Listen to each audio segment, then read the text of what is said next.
It was This snowing and conference we will were up now at be the gym recorded. up there. So Yep. it was maybe a little easier today for you to join. So we're so glad that you're a part of this. This is one of our most valued education sessions that we have. And we do have 3 presenters today. But please remember, this is an interactive forum. So if you have questions, if you have comments, please, I'm sure all the speakers will welcome, your thoughts and comments as we go along. So I want to give a shout out to Shane. This is really her baby. She put this program together and she got these speakers. And so we're very excited for the program today. So I'm just here to welcome you and thank you so much for participating. And I'm going to turn it over to Shane. And Shane, go ahead and run the meeting. Thanks so much. All right, great. Thanks so much. And so first off, if everybody would please put themselves on mute so we don't have any additional background noise. Thank you. I will do the same when I finish. So we have gotten a great participation with Homeland Security. As you all know, we worked to get a good deal with them on the mask and got them out to you guys. So our first speaker was supposed to be Dr. Baker, but Dr. Baker was called to the field to help out with the vaccinations. So Dr. Baker, we're glad he's out there, but we have Matthew McChrystal. Matthew, I am going to go ahead and share my screen with you so you can be the presenter. Excellent. Good morning, everyone. I appreciate y'all having me here. And Matthew, I'm going to let you go ahead and introduce yourself. And if you also would just give him a little bit maybe about Dr. Baker as well, because I was dealing with him too. Yeah, absolutely. So like I said, first and foremost, thanks for having us and inviting us to speak. Dr. Daniel Baker is the planning supervisor here within the preparedness branch. And basically he's a public health doctorate, a master's in public health, spent years in local public health. So as much as I need him on the team, he is out there, like you said, serving the vaccine preparedness efforts and making sure vaccines get to folks. So the good news is, though, that I actually wrote this presentation for him, so I'm very familiar. I've given this multiple times and was happy to take it back over from him. So a little bit about myself, about 15 years in public safety, the last 4 here at Ohio EMA, worked a few other areas, including public health, emergency response at the state. So I've been involved in this for a long time, a lot of different aspects. I too have worked the field and love working here at EMA and in the Emergency Operations Center. So if you're good, Shane, give me the thumbs up and I will start us rolling. You are good. Go right ahead, sir. Cool. And like the opening speaker said, I'm very used to doing these in person. I've gotten more used to doing them virtually over the last year. I like hand raises and questions and everything else. So I will either simulate some of those where I expect that you probably would be raising your hand or hopefully laughing at a joke, which most people don't laugh at my jokes. So you're in the common core there. But if anything comes up and either you want to pause or wait till the end, I'm very flexible with this. So as we go through, one of the big things to consider is unfortunately, there are multi-day, or fortunately, there are multi-day courses for most of the topics I'm going to talk about, and I'm covering weeks of material in a 1 hour snapshot. So definitely expect some questions, and I'm going to try not to rush through this, but give you the basics. So before we get started, I know we have 2 speakers actually from the Department of Public Safety today. So the Department of Public Safety is a cabinet level position within the state of Ohio. There are 6 divisions. Obviously, emergency management, who I work for. Most of you are probably familiar with the Ohio State Highway Patrol, hopefully not because you've been pulled over, but because they keep our roads safe. Bureau of Motor Vehicles, assuming most of you have driver's license in Ohio. And then, of course, EMS, Emergency Medical Services, and Criminal Justice Services, which I'll let the speaker from CJS talk a little bit more about. And then you mentioned Homeland Security. They're our 6th division. We work very closely with them. Obviously, emergency management and Homeland Security go hand in hand with the threats we face and making sure we get everybody safe in the state. So a little more specific just about us before we dive into disaster preparedness specifically. Under the revised code, we are actually the agency that is legally obligated to coordinate all activities for emergency management in the state. We work with over 74 different partners, state partners, non-government organizations like the Red Cross, Salvation Army. We work with federal partners, and of course we have 88 counties in the state, and we support all 88 counties with requests for support for emergency response, preparedness, etc. Our mission and vision here at EMA, essentially without, of course, reading that to you, it's basically that our job is to prepare for and respond to emergencies. So the 4 phases of emergency management are mitigation, preparedness, response, and recovery. When we go through this presentation, obviously we'll look at what you need to know of how to be more prepared for your organization, and then of course how the state can support that. The vision for the agency really is just effective partnerships and saving lives, of course. We call them the 3 C's around here. It's communicate, coordinate, and collaborate. And through all of those partnerships, especially as we're seeing now with vaccine planning and COVID response, in addition to, of course, tornadoes and floods and terrorist attacks and everything else, we really are that central place where all the information comes through. You can kind of see in the background, I've got a better picture for you later, but that's our Emergency Operations Center.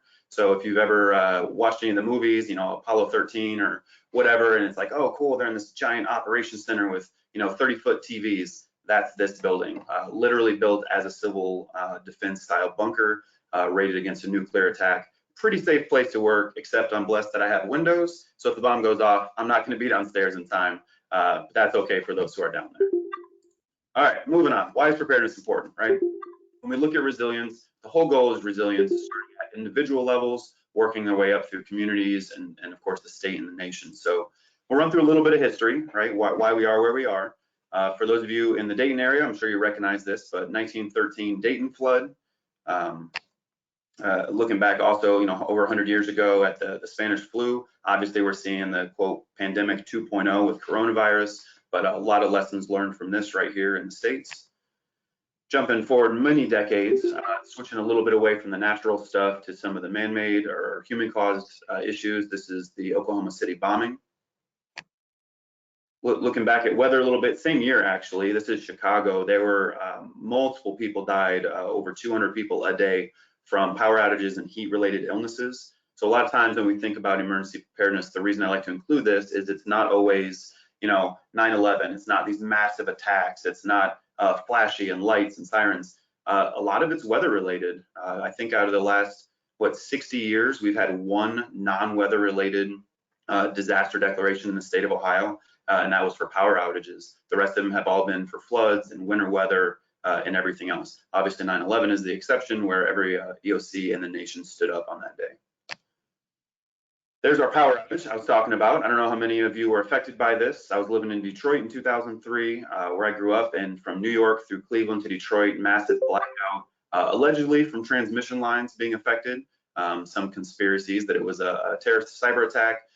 We know now more than ever, so 18 years later, that cyber is a major component that can affect whether it's a water treatment plant like we're seeing in Florida right now, or power grids here in Ohio or across the nation and the world. Everything comes in cycles. So we looked at some flooding there. Obviously, flooding is a major issue in Ohio. This is in Houston during Hurricane Harvey. But again, the natural events are usually the ones that are most devastating, and kind of bringing that home to Ohio. For those of you from Mercer County, this is from the, 2019 Memorial Day severe weather, which is crazy that was less than 2 years ago. It feels like yesterday and forever ago, all at the same time. So the reason I show this picture in particular is you can kind of see, I hope you can see my cursor, but when it really comes home, these are individuals, right? These are our fellow community members, our coworkers, Ohio residents. This isn't just a disaster that happens somewhere else. This is really our community that gets individually impacted. Obviously, COVID, I don't feel like I really need to brief too much on that one. That's impacted everyone's pretty severely. We also saw a lot of civil disturbance throughout the state and the nation over the last year and the last few months, with a recent terrorism advisory alert that basically says there's more to come, essentially. This is about as much as I want to say to that one right now. But it exists, right? And when I'm looking at the Ohio Grocers Association and how these affect your organizations, this is something you have to be prepared for as well. We haven't seen this one yet in the States, thank goodness, but nuclear war. I bring this up for the fact that there are a lot of threats towards the US, whether it's North Korea, Iran, Russia, Venezuela, take your pick, but we're a target for a lot of the world. And some people say, well, that doesn't bother me because if it hits, we're dead. Well, the reality is the world's a big place. Nuclear bombs are very small comparatively. And if this happens anywhere in the world, and more specifically anywhere in the US, guaranteed supply chains are going to be affected. There's going to be, people are going to be deployed, the military is going to be deployed, and more so than COVID, it's going to change our lives. but not as big of an impact as the EMP, which we also haven't seen, thank goodness. An electromagnetic pulse is essentially a nuclear bomb detonated at high altitude, which instead of having a nuclear fallout, you actually have, I'm trying to keep it at a high level, I guess, electromagnetic waves that come down and shut down electronics, cars, phones, computers, power grid, everything. So when we look at preparedness, we're not only looking at the daily things like floods, tornadoes, car accidents, but all the way up through catastrophic events. All right, so now that I've probably scared you, which is maybe a good thing, just a little bit, let's talk about like what is preparedness. So preparedness is as straightforward as I can get. That's building the capability to be able to effectively respond and recover from any hazard. So I'm going to talk about THIRA and HIRA in a minute about how we identify those hazards. But when you're looking at being able to respond and recover from, because responding isn't enough, we have to get back to normal or at least establish a new normal. This is the cycle that we use in the emergency management community. Plan, which we'll talk about, but really that's identify a written plan or even a verbal plan. Sometimes it says, what are we going to do? And we organize and equip. So organize and equip is essentially, do you have enough staff and enough stuff to respond based on your planning efforts? Then of course you train. So whatever level of training that is, if it's here's where the fire exits are, or if it's here's how we mobilize the National Guard, everyone has to be trained for their specific job. Exercising gets confused, I will admit, because most of us are familiar with the term drills, right? We grew up with fire drills, but exercise is actually the larger term that encompasses tabletop exercises, drills, functional, full scale, everything from sitting down at the table and talking through the plan, all the way through testing it out in the field. And then of course, no matter what we do in the cycle, we always evaluate and improve and start over. So hopefully the cycle will make sense as I go through the presentation, but that is truly the preparedness cycle of how you're ready for it. You know what you're going to do, you have the stuff, and you know how to use it. I will talk a little bit more when we get to individual preparedness, but I know a lot of people who are self-described preppers. They have really, really cool gear, super expensive, kind of wild in my opinion. And I ask them, hey, did you know how to use that tourniquet? And they're like, well, no, I mean, I'll figure it out when I need to use it. And that's not the right answer, right? You don't want to do that when the emergency is happening. The whole point of preparedness is that you're ready to use the knowledge you have when the incident occurs. So normally I'd ask a few things here. So just play along with me if you're at home or work or wherever you're at today. Just raise your hand to yourself and I'll pretend that I see them. So NIMS, usually I ask how many people are familiar with NIMS. So go ahead, raise your hand if you're familiar. Yay, all right, Shane, thank you. So NIMS is it's a federal program. It's the National Incident Management System, but it's actually been adopted by the Ohio Revised Code. And essentially what it says is everyone needs to work together to respond to and prepare for emergencies. The specific language, and without going too crazy, it's the 5 mission areas that FEMA and Homeland Security have designated to prevent, protect, mitigate, respond to, and recover from incidents. So when we look at that, getting a little bit more specific than just preparedness, prevention is the able, in Grocers Association specifically, prevent something, right? You can prevent things from being stolen by putting them in a safe or putting them behind the glass that you have to have a key for someone to get. What do we see? Tide, cigarettes are behind the counter, alcohol, well, depending on which store you're in, I guess if it's locked up or not, but you're literally preventing someone from taking it. When you look at protecting, well, you can't prevent everything in the store from being stolen, but you can protect against it by having loss prevention officers, by having metal detectors, by having security cameras. So you're looking at that prevent and protect as kind of 2 different actions to stop something. Sometimes you can, right? Prevent and protect are usually against human elements, but against the natural hazards, you can mitigate against those. Build a flood wall, have contracts in place that if your roof gets blown off, you have someone who can come take care of that. Respond to and recover from are the obvious ones or the easy ones. Responding is what we call the sexy side of emergency management. It's lights, it's sirens, it's the fire trucks, it's the school SWAT guys. Those are the folks who respond on the scene, but there's also so much work behind the scenes, right? The Emergency Operations Center, for example, most people have never seen what's in this building. It's the stuff of, hey, I need something at the local level, and the state and the feds get it, or they coordinate it. Information flow, reports, updates, data, stuff like that. Recovery is also kind of self-explanatory. Really, it's we were hit by a tornado and we need to patch up and get back to business. So we recover from that incident. Same thing in our personal lives. A lot of individuals are affected usually by the financial aspect. and we have an entire recovery branch that focuses on being able to get both businesses and individuals money lost if it's not covered by insurance and some other things I won't get into. So NIMS applies to all things. It doesn't matter if it's a traffic accident, the police officer, the ambulance crew, you know, the medics that show up, they're using NIMS principles on that scene all the way up through COVID. If there were, you know, nuclear war, if there's massive flooding, anything, NIMS literally covers the entire realm of emergency management. And the point of it is that we're all on the same page. So if I say we need water, just go ahead with your group or by yourself. What are you thinking, right? Some of you may be thinking, I need bottled water.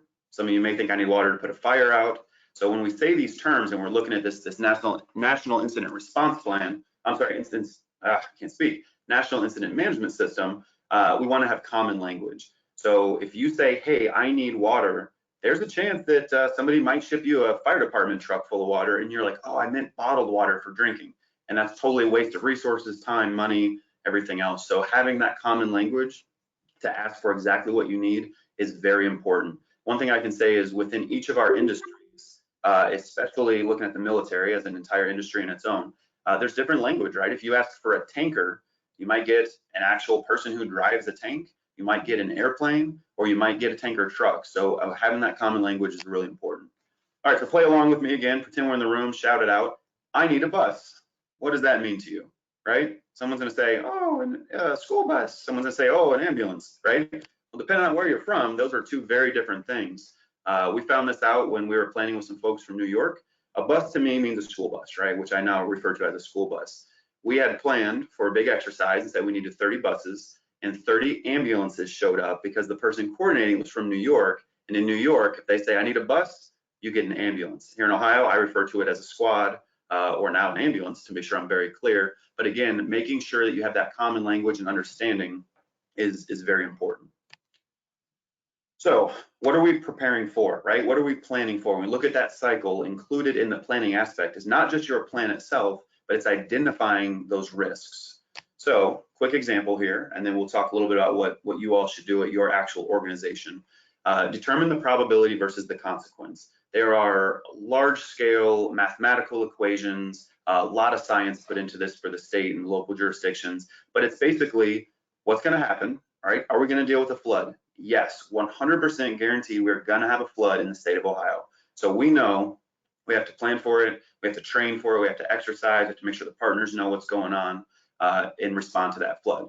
In EMP, probable? Not very probable, but it is almost guaranteed the highest consequence of any hazard or threat we could face. So kind of plotting those out for you. I realize it's maybe a little bit small on your screen, but I put the flood right here, and this isn't scientific. This is just for the visual. This you can look at our HIRA, the Hazard Identification Risk Assessment on our website. It goes through the whole scientific methods, but this right here says that probability, almost guaranteed, we could have a crazy drought, but almost guaranteed we're gonna have a flood every year. And the consequences somewhere in the middle of the road, right? Because we're good at flood management. We know where they're gonna hit. We have flood walls. We know what houses need to be evacuated and things like that, but it's still a pretty high risk. When you look at the EMP is guaranteed at the top of the consequence, but it's a low probability that it's gonna occur. So we actually put more planning and effort into floods than we do EMPs. Not to say we don't plan for EMPs, but we have to look at this on a scientific analysis. The other thing is in the state of Ohio, we can respond to floods. We have sandbags. We have, I'm actually looking at the Armory, the Joint Operations Center across the street where the Adjutant General works. We have a great relationship with them, and there are entire military teams that go out and respond to this. There's the Army Corps of Engineers, Department of Natural Resources, Engineers Office at the local level. We're good at responding to floods.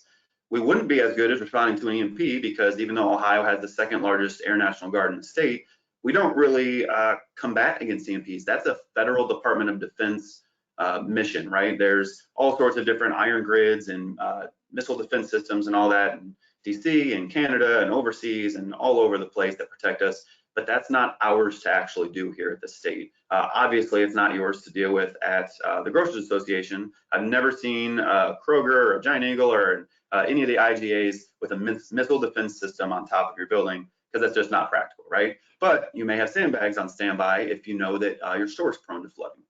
So kind of looking here at the state of Ohio's risk assessment.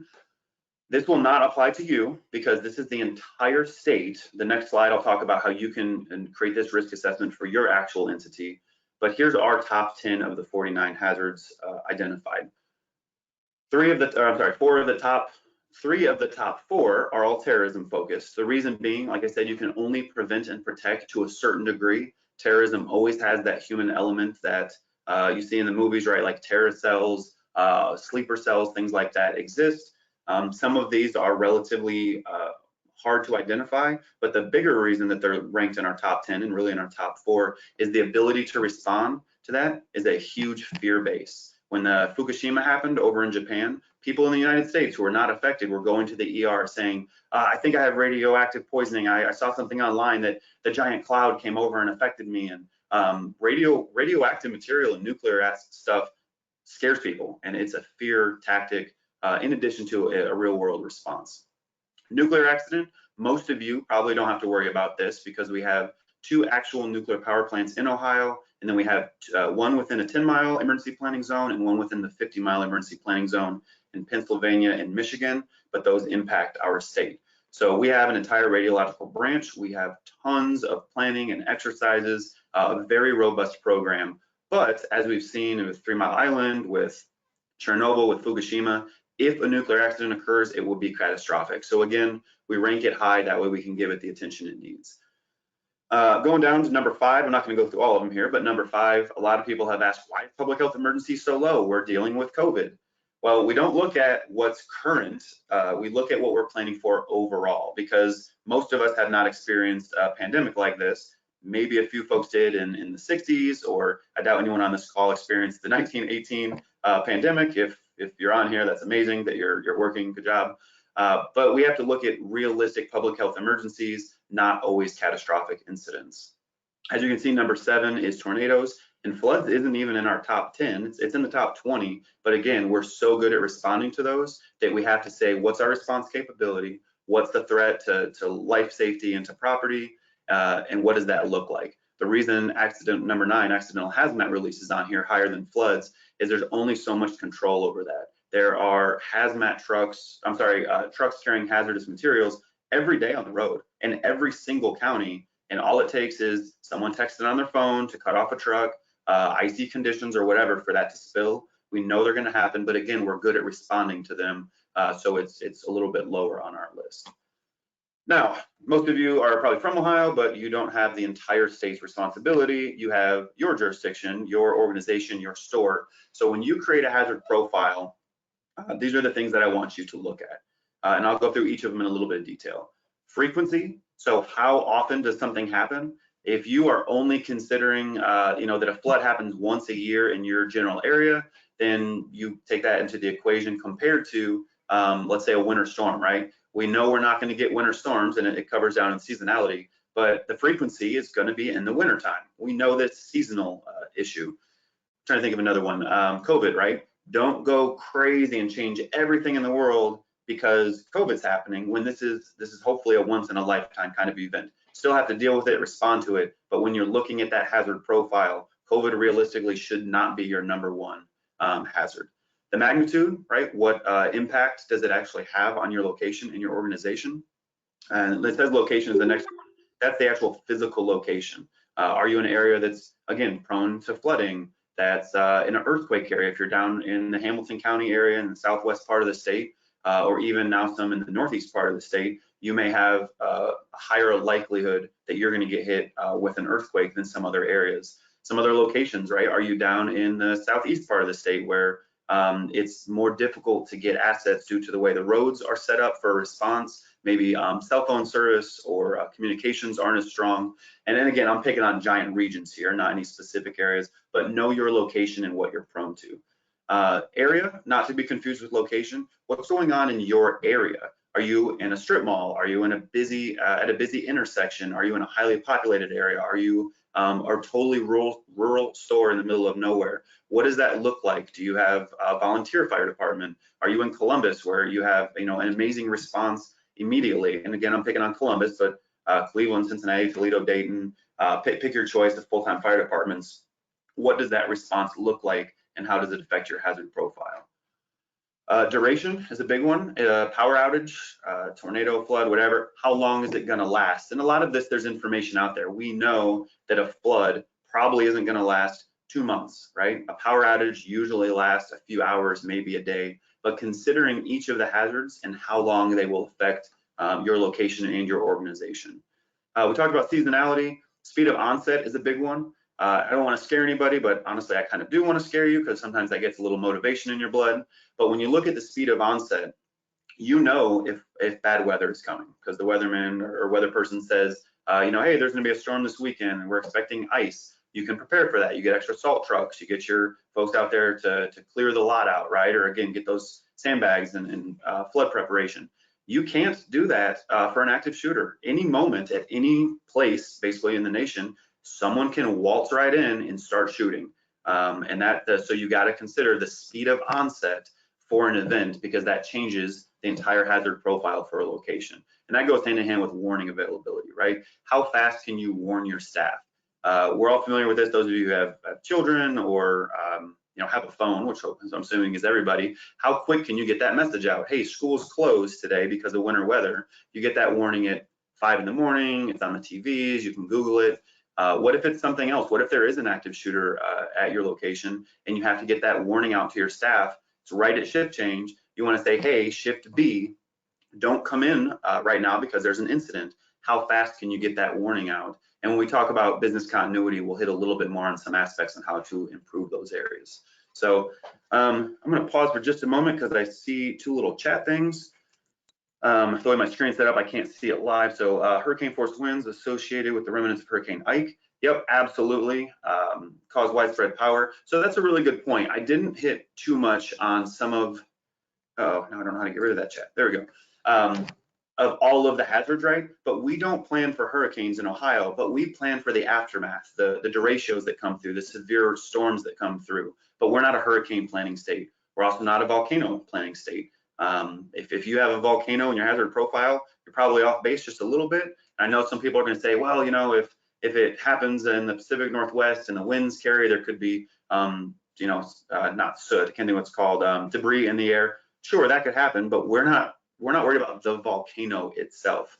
And another aspect, and this probably won't apply to most of you, we have teams here that we've sent to volcanoes in Hawaii and in other areas. We've sent people to, let's see, Texas, Georgia, Florida, all over the East Coast, out to North Dakota, California, Hawaii, just to support their responses. So we have familiarity with those incidents, but assuming most of you probably aren't on those teams, it's not going to affect your specific issue. Yes, Kristen, absolutely. Earthquake, it is something to worry about here in Ohio. We do have an earthquake planner or a planner who's responsible for earthquakes.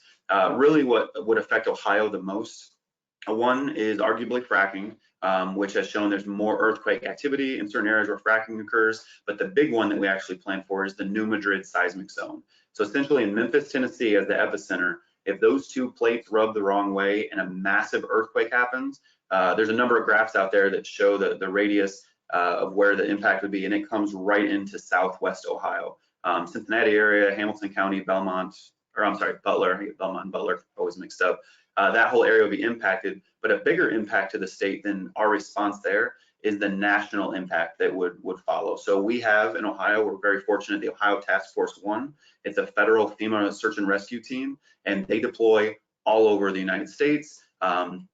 They go everywhere. Yep, absolutely. Cincinnati had one in 08, 09. So we've had them. We're looking hopefully not to ever have, but planning for the catastrophic event with a Task Force 1 that deploys all over the country for every hurricane, for every major disaster. They've actually only deployed in Ohio once, which is pretty cool. And that was for the, what was that, the Memorial Day 2019 tornadoes in the Dayton area. They actually helped Dayton Fire go house to house and do some search and rescue stuff.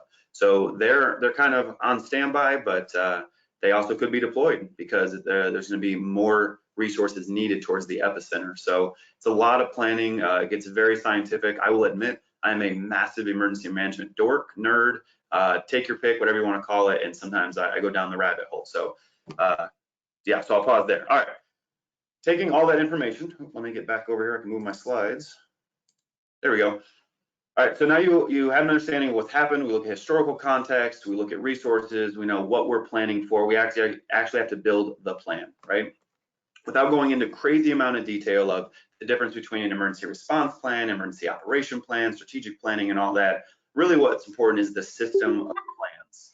So having all these supporting documents you can see on your screen there, excuse me, is having a resource manual that has job aids, checklists, forms, information cards. Again, you don't want to be in the emergency and all of a sudden be like, oh no, we have to call everybody.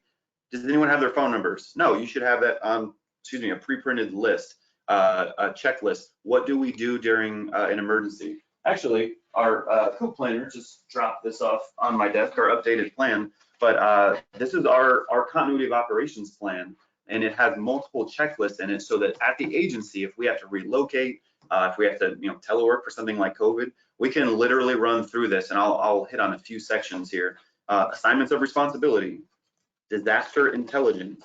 We're fortunate to have not only a 24/7 watch office downstairs, which has intelligence analysts and they're looking at hazards and threats all day long, but also co-located in this building is the Central Fusion Center for Ohio. It's the Strategic Terrorism Analysis Crime Center run by Homeland Security, Highway Patrol, Buckeye Sheriff's Association, Ohio Association of Chiefs of Police, Federal Homeland Security. So we have massive amounts of intelligence in this building, but our COOP plan says, what if we're going somewhere else? How do we do that? We don't just pick a location. We have a ton of that planned out, and I'm getting ahead of myself, so I'll pause.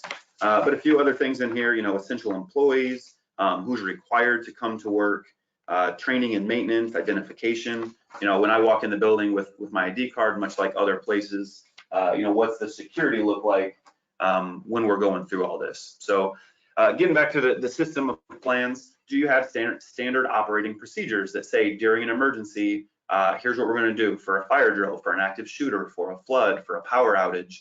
What are we actually doing? And I'm really hoping that there's some fans out there that I usually call on. We are not Indiana, but if you're familiar with Parks and Rec, that is Leslie Knope's Indiana Department of Emergency Preparedness mission in Pontiable's Knope Protocol. I get made fun of all the time that I'm Leslie Knope because I've got binders and checklists and everything you can think of ready to go, but that's really what emergency management is about, right? Being prepared, having it documented, and making sure it's usable when we actually need to respond. So you're all gonna go home or go to work and start writing this. You're gonna have your own mission in Pontiable, insert name here, protocol, and I wanna support you with what you're looking at. So a couple planning principles.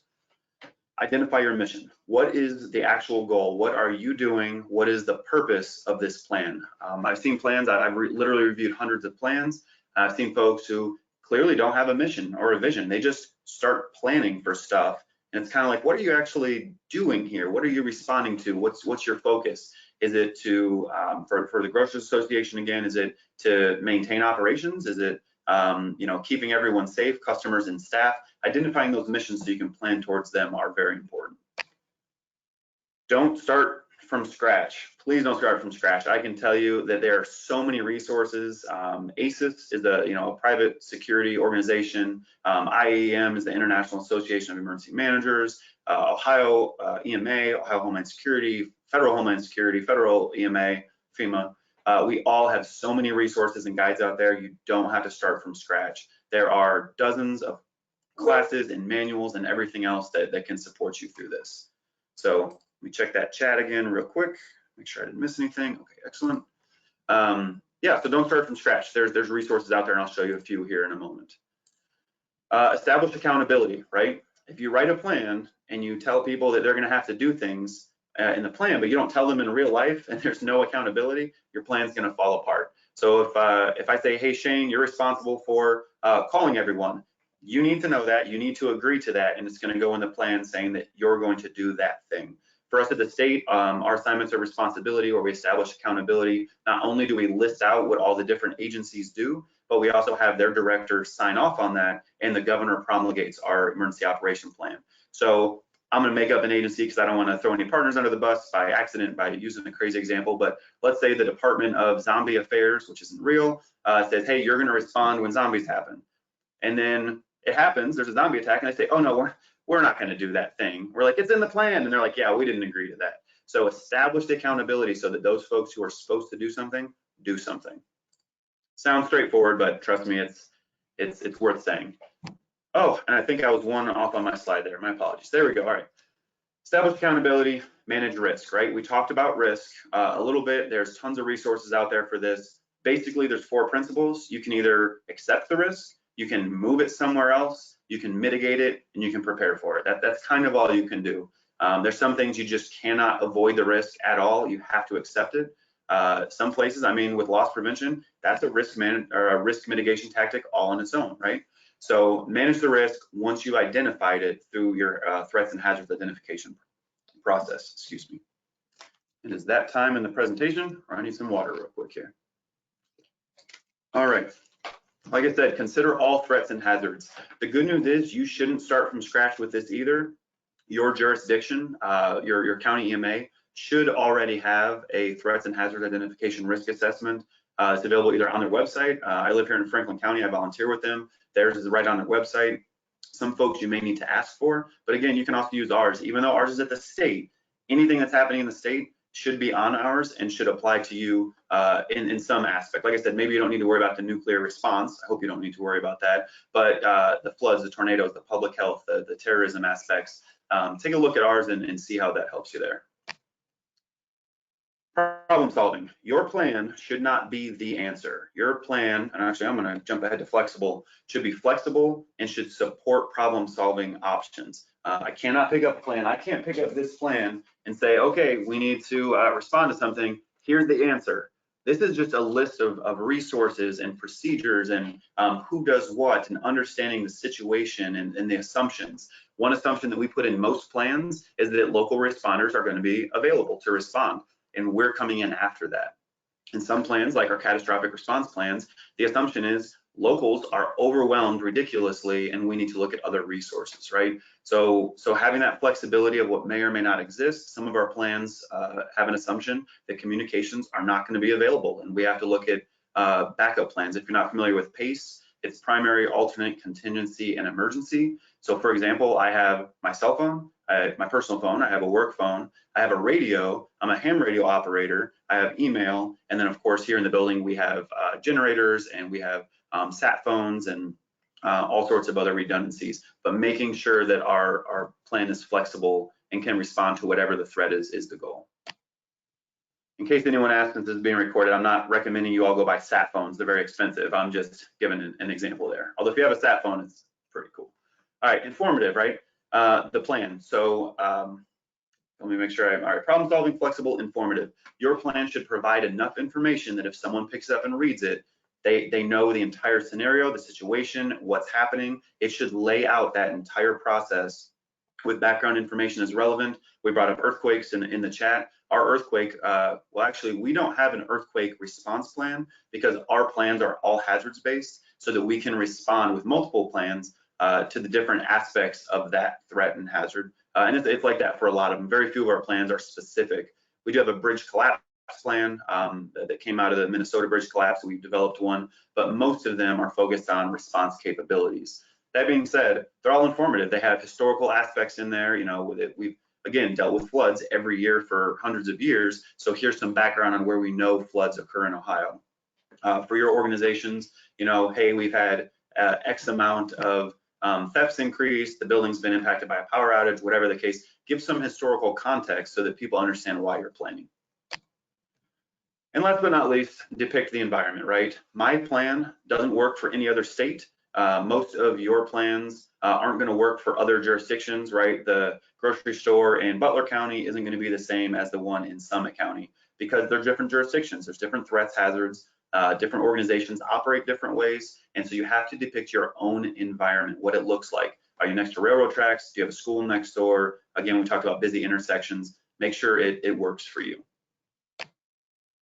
All right, training exercise is super brief. Basically, once you have that plan, train. Make sure your people know what's going on. This is a screenshot from our website. If you click on our website right here on training exercise, you come down here, our training calendar and our policy and catalog. We have tons of training. You just set up an account in the Public Safety Training Campus and you can take those right now. It's really beneficial because it's virtual. Usually they're in person, so There's some travel to whatever county is hosting it, but we have everything from mitigation, recovery, terrorism response classes, incident command classes are one of the biggest ones we do, making sure that the first responders have all that same, again, the NIMS approach, the same understanding and response within incident command. Oh, I could go through 50 other courses, right? If you scroll down here, which I can't because this is a screenshot, there's also a list at the bottom of other partners that offer courses in Ohio, and you can click on that and just about find anything you need for emergency management and homeland security. Same thing on that page, click on that link, but on the drop down on the side here, click on tabletop exercise toolkits, and all of these toolkits here are totally free. It is literally, you click on it, give us your info just so we can track how many downloads we have, and we give you the participant guide, the facilitator manual, the situation manual, the PowerPoint, the entire checklist that says here's how I set it up and invite people and all that good stuff. We put these out here because we want folks in the state to succeed, right? We can't be the ones for every single individual organization to run exercises. We focus on the state level response, but you can focus on your own preparedness. The two that I would recommend the most on here, the second one there is business continuity, and that is, it's really cool. Basically, the scenario is there's an underground gas line, they're doing construction, they hit it, power's out, it's the middle of winter, you have to evacuate the building, what do you do? Right? Where do you go? It kind of focuses on that COOP aspect, continuity of operations.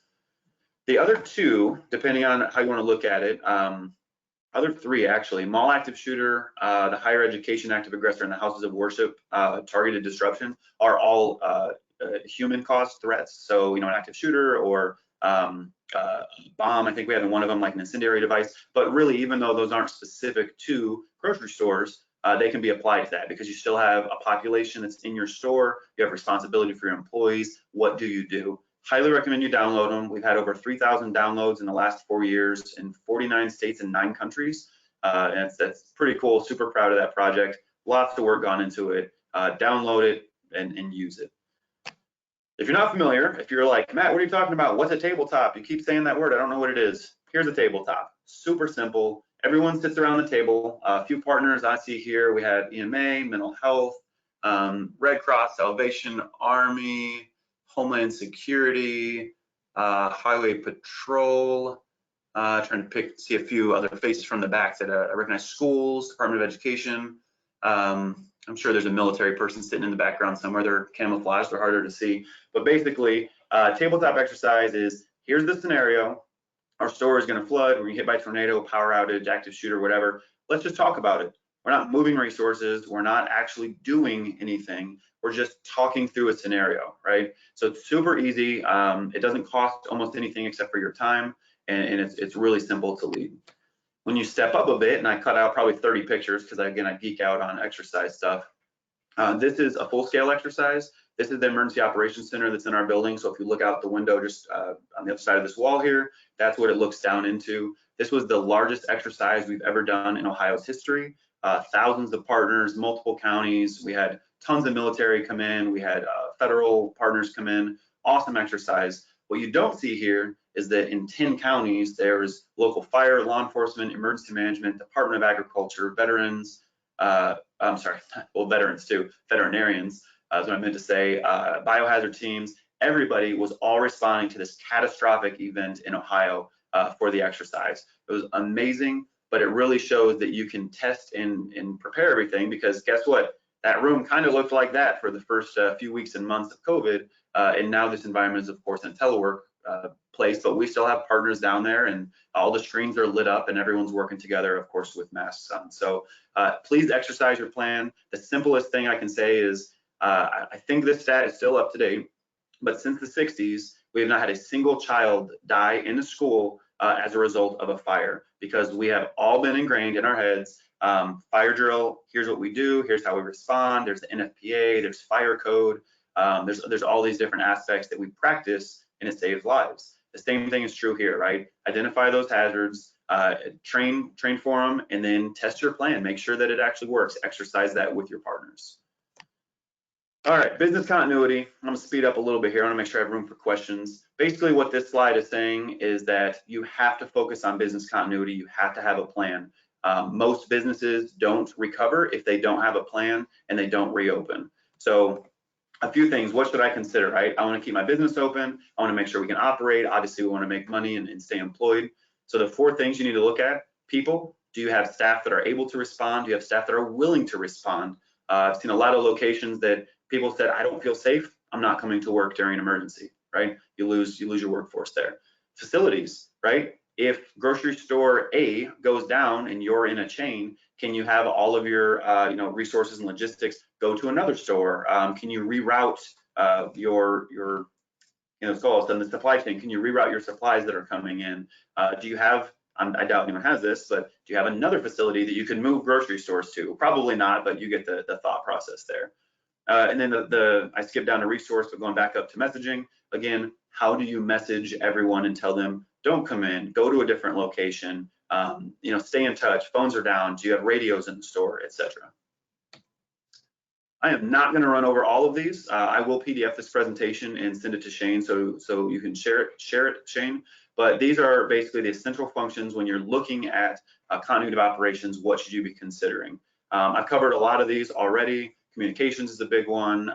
Or essential functions, right? What do you have to do right now in this telework COVID environment?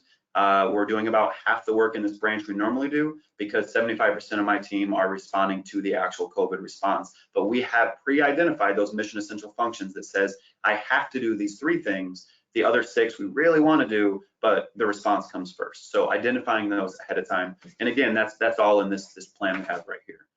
1 or 2 other things, essential records management. I apologize, I was throwing out stores earlier. I hate throwing out store names because I forget somebody. I left Meijer out, amongst some others, of course. My buddy's worked loss prevention at Meijer for years, almost 20 years now, and talking with him sometimes about essential record management. Back in the day, they weren't using the cloud, right? It was paper files, and we see this with companies all over. I used to do assessments at higher education facilities, and they'd say, oh yeah, we have all of our human resources records right here in paper. I'm like, all right, well, what if your building catches on fire? And they're like, oh yeah, well, I guess they'd burn up, wouldn't they? So thinking, I mean, everyone's used to the cloud now. It's not 20 years ago, but how do you manage those records? Where are they located? Who has access, etc. Let's be real. Here's the 2 things you need to consider for continuity. The left side is communications, and the right side is toilet paper. Y'all work in the stores where there were runs on toilet paper, and I can tell you, having gone to actual continuity of operation locations, when there's not toilet paper, people are not happy. I've been in buildings where we relocated and there's no toilet paper and the water wasn't turned on. And all of a sudden it's a real unfriendly environment. So in all reality, I know it's kind of a joke, but it's very realistic. Toilet paper and communications, that's what you're looking at right there. All right, none of this matters at all if you're not prepared, right? Because if you don't show up to work, if you're not doing your job, if your family was affected, your household by the tornado, like I showed you in Mercer County there, and you don't have a place to go or a plan, then the organization starts to fall apart. So this is a new slide I just included. It's from the Department of Homeland Security, Cybersecurity and Infrastructure Security Agency. And with everything going on, staying totally apolitical, we know there's been foreign influence in our elections. We know that foreign actors infiltrate all sorts of social media. They put out false reports. People try to stir the pot. So please, I'm going to go through these real quick. As an individual preparedness person, recognize the risk, question your sources to make sure it's legit, investigate the issue, actually see if it's real or not. Think before you link, right? Or think before you act even, and then talk to your people about what it is. Disinformation is not misinformation. Misinformation is, oh, I accidentally told you the wrong thing. Disinformation is purposefully sharing wrong information. So when somebody says, oh, hey, there's, trying to think of a good example here that stays apolitical or non-political maybe. Hey, there's an active shooter on the way to your store right now. And you go, oh my God, red flags, lockdowns, alerts, everything else. And they were like, no, I'm just kidding. I saw that on a Facebook post. Why didn't you question your source? Why didn't you look into it? Why didn't you do something, right? Disinformation stops with all of you. So now that I got that one out of the way, back to kind of the normal individual preparedness. Build a kit. Everyone should have a kit. I will say this is a FEMA slide, and it says you should have a kit for at least 72 hours. I highly recommend at least 2 weeks. Food, water, meds, extra pair of glasses, whatever you have, or whatever you need, I'm sorry.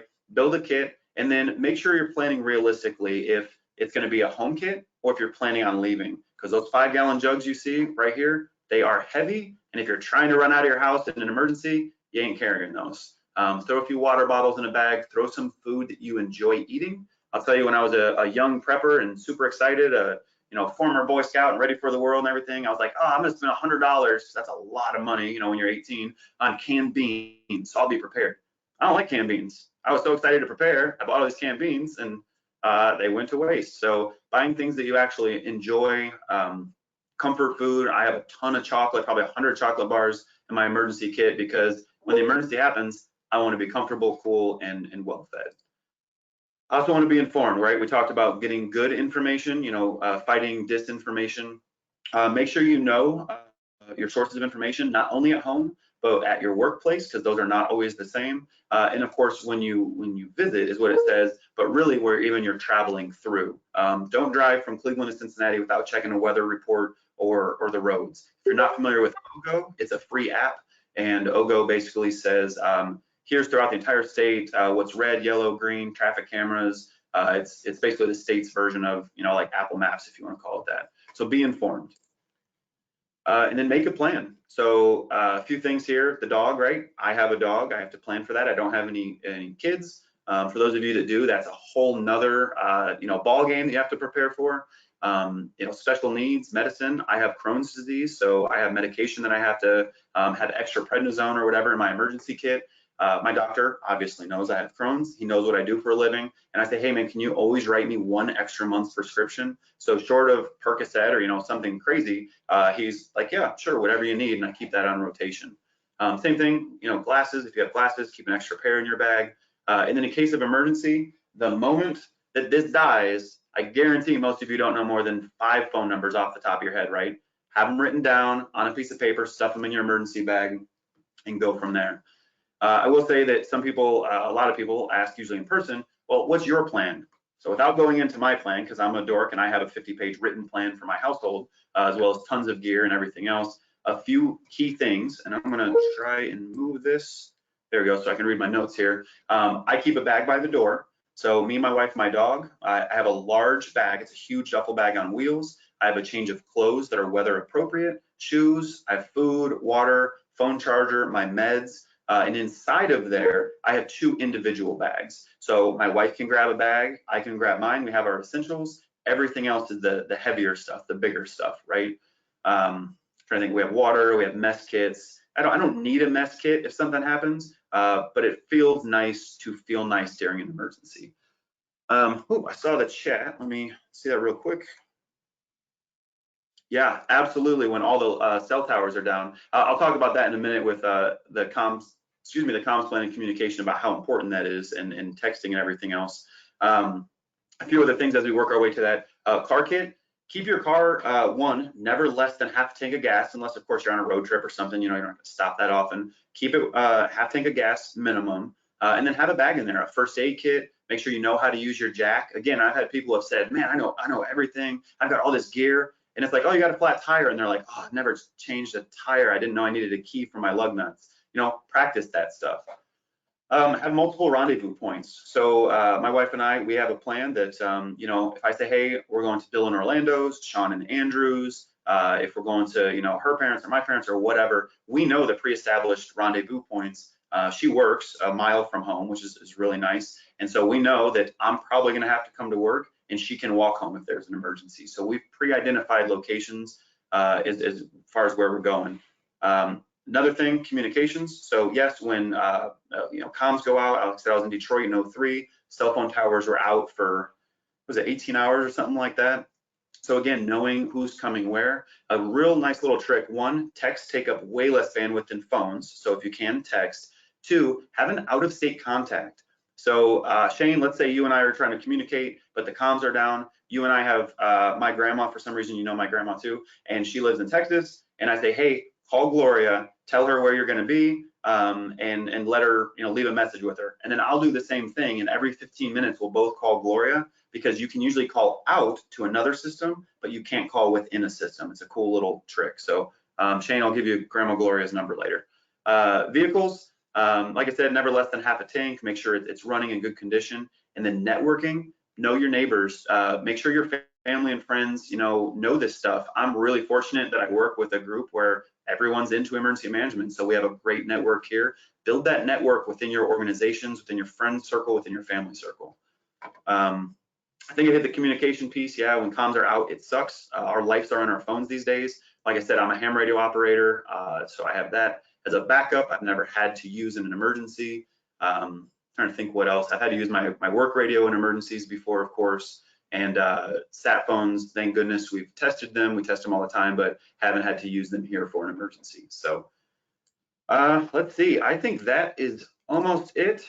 Prepared, not scared, right? Don't live in fear. Be informed. Be comfortable that you have a kit. It just feels good knowing that you're prepared. And the way I look at it is people are like, man, you spend a lot of money on preparedness. Well, you know what? I also spend money on homeowners insurance and car insurance, but it's nice to know that if I get in a crash, I'm protected. It's the same thing. If the supply chains go out or whatever, interrupted for even a few days, I've got 2 months of food at my house. And that's really comforting to know that I'm now not scrambling for that. So the only other thing I'll leave you with, because a lot of people ask about it, I'll try to stay ahead of it.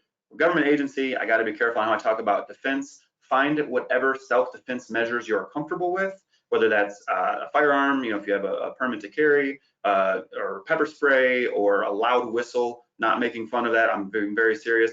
Whatever your thing is to protect yourself. Going back, actually, I'll slide back to all the slides and give everybody nausea. But going back to those civil, disturbances and riots and everything else, the best thing I can say is avoid, evade, defend. Right? Stay away from it. You have your prep somewhere else. You don't need to go near it. Stay away and be safe. And that's really a foundational key there as well. All right, I know we're only 2 minutes away, but it's the end. So I went over just a tiny bit because I want to leave room for questions. Have at me. Does anybody have any questions out there? Send a message or unmute.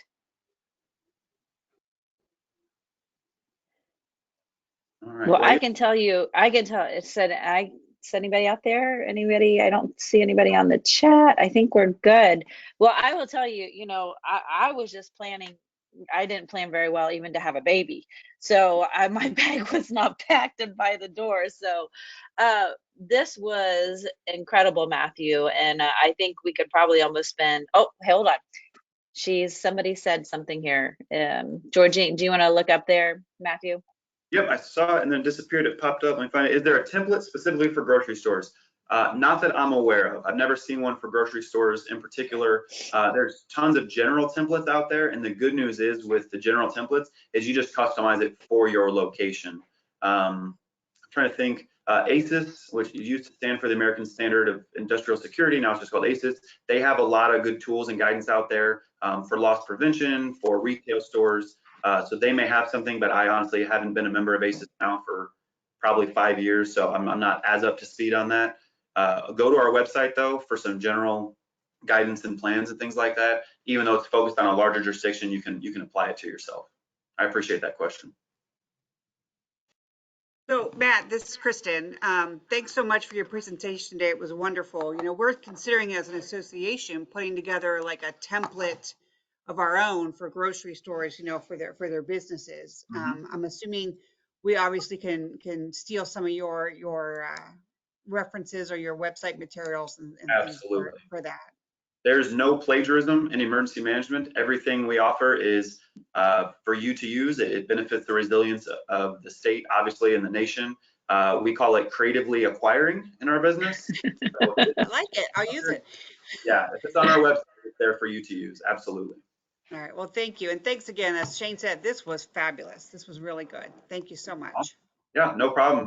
Like I said, I'll PDF this, Shane, and get it to you so you can share it. The last slide, technically the last slide on here, I actually went ahead and hyperlinked a whole bunch of different, some trainings, some tools, some links and stuff. The one last thing I'll say is if you're not a member of Ohio Homeland Security's public-private partnership, check them out. It's a great way to get more information faster and then also support the response within your jurisdiction. So yeah, with that, I can help with that because I'm on that team. So if anybody wants to get a part of there, just let me know. So that's how I found all of you wonderful people, is being a part of your team there. So thank you so very much, Matthew. We greatly appreciate it. And I'll be in be back in connection with you. Somebody, oh, great presentation, somebody just said. So thanks so much, Matthew. All right, guys, next up is, again, a connection there that I have through Homeland Security is the anti-trafficking program with Maria. Maria, thank you. I see you just popped in there. I'm going to give you, let me go and give you presentation, Maria. Perfect. And then check and see if you're good, Maria. Okay. Great. And again, like I did with Matthew, I think you can introduce yourself better than I. So please go right ahead and explain a little bit of what you do there. Sure, absolutely. Well, first, thank you so much for having me. When I first heard of the opportunity to speak to you all, I was very excited because I just think you're a really strategic group to receive human trafficking training. And I also, before I start, just want to thank you all for your work and your service throughout this pandemic as some serious frontline folks. So just wanted to start just by thanking you. But my name is Maria Bush, and I work at the Ohio Department of Public Safety, specifically within the Office of Criminal Justice Services. And what our office does is we manage the Governor's Human Trafficking Task Force.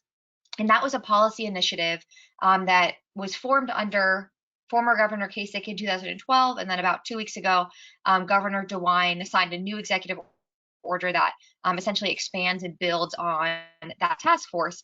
And so the task force is comprised of various state agencies that have a very clear nexus to combating human trafficking.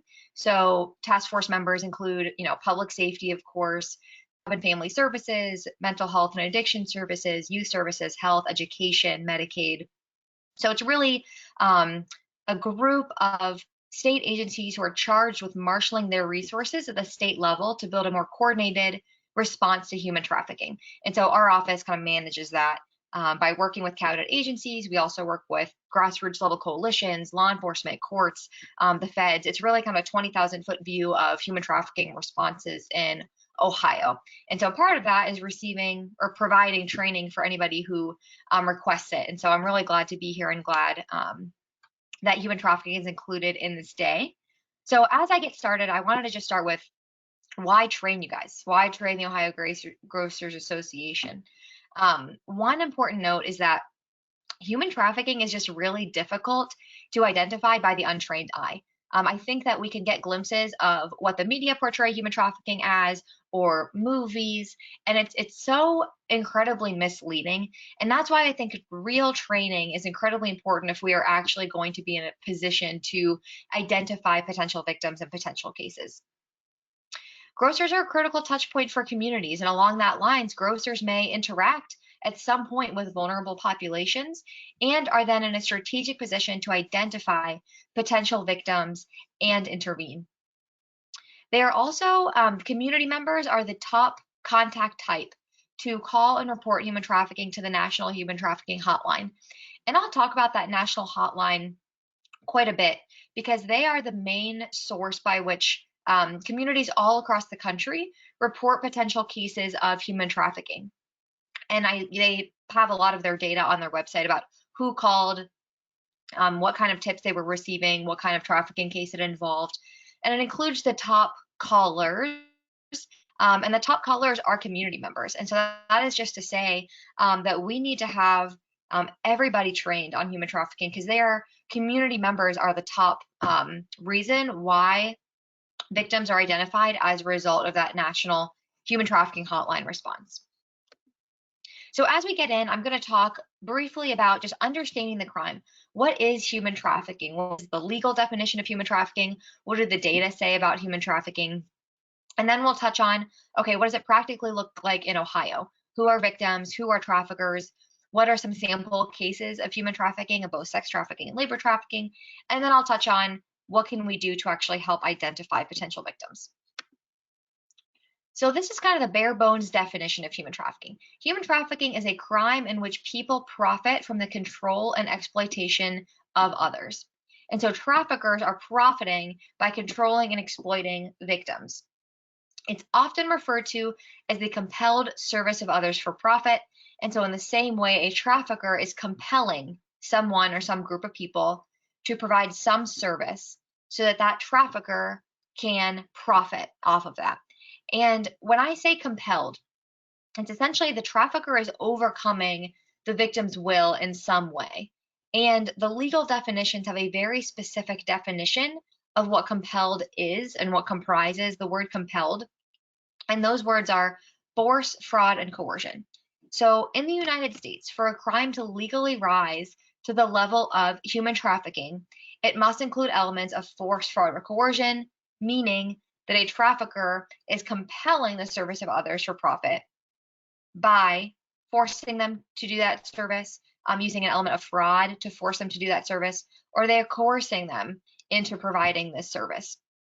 And when I say for profit, money, I think, is one of the first most intuitive forms of profit that we may think of. But a big form of profit in Ohio has also been drugs. So it's really anything of value. And so a trafficker may compel the service of others for drugs or for rent.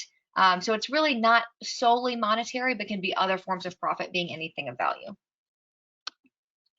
And so how does trafficking occur? This is a really helpful breakdown of the federal law and the federal definition of human trafficking. It's also very similar to Ohio state law on human trafficking. So again, for a crime to legally rise to being human trafficking, it must include an action and a means and a purpose. And so for the action, this means that a trafficker would knowingly recruit, harbor, transport, provide, obtain someone or some group of people by means of force, fraud, or coercion. So there's that compelling piece for the purpose of either commercial sexual exploitation, which we would define as sex trafficking, or forced labor, which we would define as labor trafficking. And so the elements of sex trafficking and labor trafficking are pretty much the same.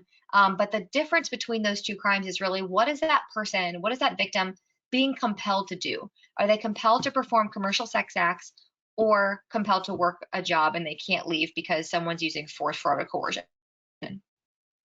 And this helps answer a lot of questions. It helps differentiate human trafficking from other crimes that may be similar. I think a common question is just, well, what is the difference between, prostitution and human trafficking? Well, this really helps answer that question because we have this action means purpose. We know that with prostitution, you have, two theoretically consenting adults, and the person who is providing the commercial sex is doing so because they are choosing to do that. Even though obviously it's still a crime, it's illegal, so it's a different crime. With human trafficking, what we see is that the person who is providing the commercial sex act, or the prostitute, is doing so because a third party has recruited, harbored, transported, provided, obtained that person by means of force, fraud, or coercion. So the person providing the commercial sex is doing so because someone is forcing them to. There's some element of fraud that is compelling them to, or they are being coerced into providing that commercial sex. So it kind of helps answer questions like that of, okay, so what makes trafficking the unique crime? What elements have to be present?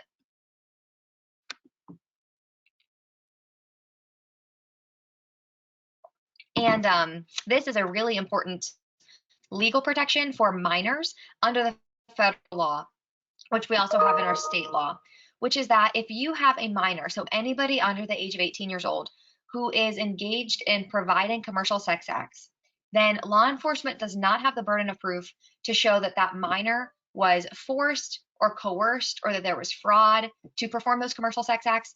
They would be a victim of human trafficking. And this is essentially the federal government's way of saying, we don't believe there is such a thing as a child prostitute. If there is a child who is engaged in commercial sex, they're a victim of human trafficking. We don't need to prove that they were forced to do that. So I wanted to talk about what force, fraud, and coercion practically look like, because again, I just think there are so many misleading concepts and pictures and PSAs out there. If you were to Google image human trafficking, you would see a lot of images of very overt force. You may see images around kind of abduction or stranger kidnappings. You may see, people with ropes around their wrists or someone blindfolding somebody. You would see a lot of just overtly forceful and dramatized images. And if human trafficking looked that way, I think it would be easier to identify. But it's actually really, really, really challenging to identify. And I think the reason for that is because the mechanisms that traffickers use are not what is reflected in kind of like movies and film, but it's really discreet, it's really sneaky. And so I wanted to just touch on what do those mechanisms look like. So for force, that one's pretty intuitive. Physical assault, sexual assault, confinement. So a trafficker may use physical force to then compel someone to perform commercial sex acts or work a job. So for example, if someone is working in a restaurant, they're not getting paid fairly. Let's say the trafficker's taking money out of their paycheck, and the employee says, I quit, I don't want to work here anymore, I'm not getting paid fairly. And after hours, the employer physically assaults that employee and says, you can't leave this job. That would be an example of force. That would be an example of the trafficker using force to compel labor of the victim. But if you and I are sitting in a restaurant, that's not something that's going to be inherently obvious. Are those employees there because they are choosing to be there because that's their job? Or is somebody using elements of force, fraud, or coercion behind the scenes to compel that labor? So it's really difficult to identify. And then with fraud, that's the act of deception with criminal intent. And we see this a lot with foreign national victims of human trafficking, where we see that folks are often recruited from their home country on the promise of a certain job. And then they may, hook them up with a visa, maybe a fraudulent visa. They arrive to the United States, and then the employer says, hey, let me hold on to your visa. It's not safe in the US for you to hold on to that. As your employer, I should hold on to that. How much money do you have in your wallet? I'll keep that safe in the bank for you. And as a foreign national who just arrived to the United States, and you're asked these questions by your employer, there's some element of trust where you may say, sure, here's my passport, here's my visa. And then from that point on, the employer can then have them work a completely different job than what they were told they would work. They can opt to simply not pay that employee. And then when that employee says, hey, I've been working this job that I wasn't even supposed to be working for like 2 months now, where's my paycheck? The employer or the trafficker, what they'll often do is say, oh, actually, you owe me thousands of dollars. I don't know what paycheck you're talking about. It cost me this much to house you in the empty building next door. It cost me this much to feed you the limited food that they might be getting. It cost me this much to handle your recruitment fees to recruit you from your home country. It cost me this much to get your documentation. So they create this huge debt, and then they tack on whatever interest rate they want because the whole thing is fraudulent anyway. And what the federal law terms this as is debt bondage. There is a term because this is such a common prototype for what labor trafficking cases have looked like. And so then this trafficker has free labor indefinitely until this person potentially opts to get help or thinks that something illegal is happening to them, because oftentimes they're in this mindset of, man, I owe this debt. I actually have to work here until I pay it off. And then if they do try to leave, the trafficker's like, well, you're undocumented. I have your documentation. No one's going to believe you. You're going to get deported. You're going to go to jail. You're going to get arrested. Even if those things aren't true, even if that person came to the United States legally, these are mechanisms that all kind of fall under that fraud umbrella that cause traffickers to just get this indefinite, free, or cheap labor. Sorry for all this drinking. I have like a tickle in my throat today. So coercion is the threat of serious harm against any person or the abuse or threatened abuse of the legal process. That is extremely, extremely hard to identify.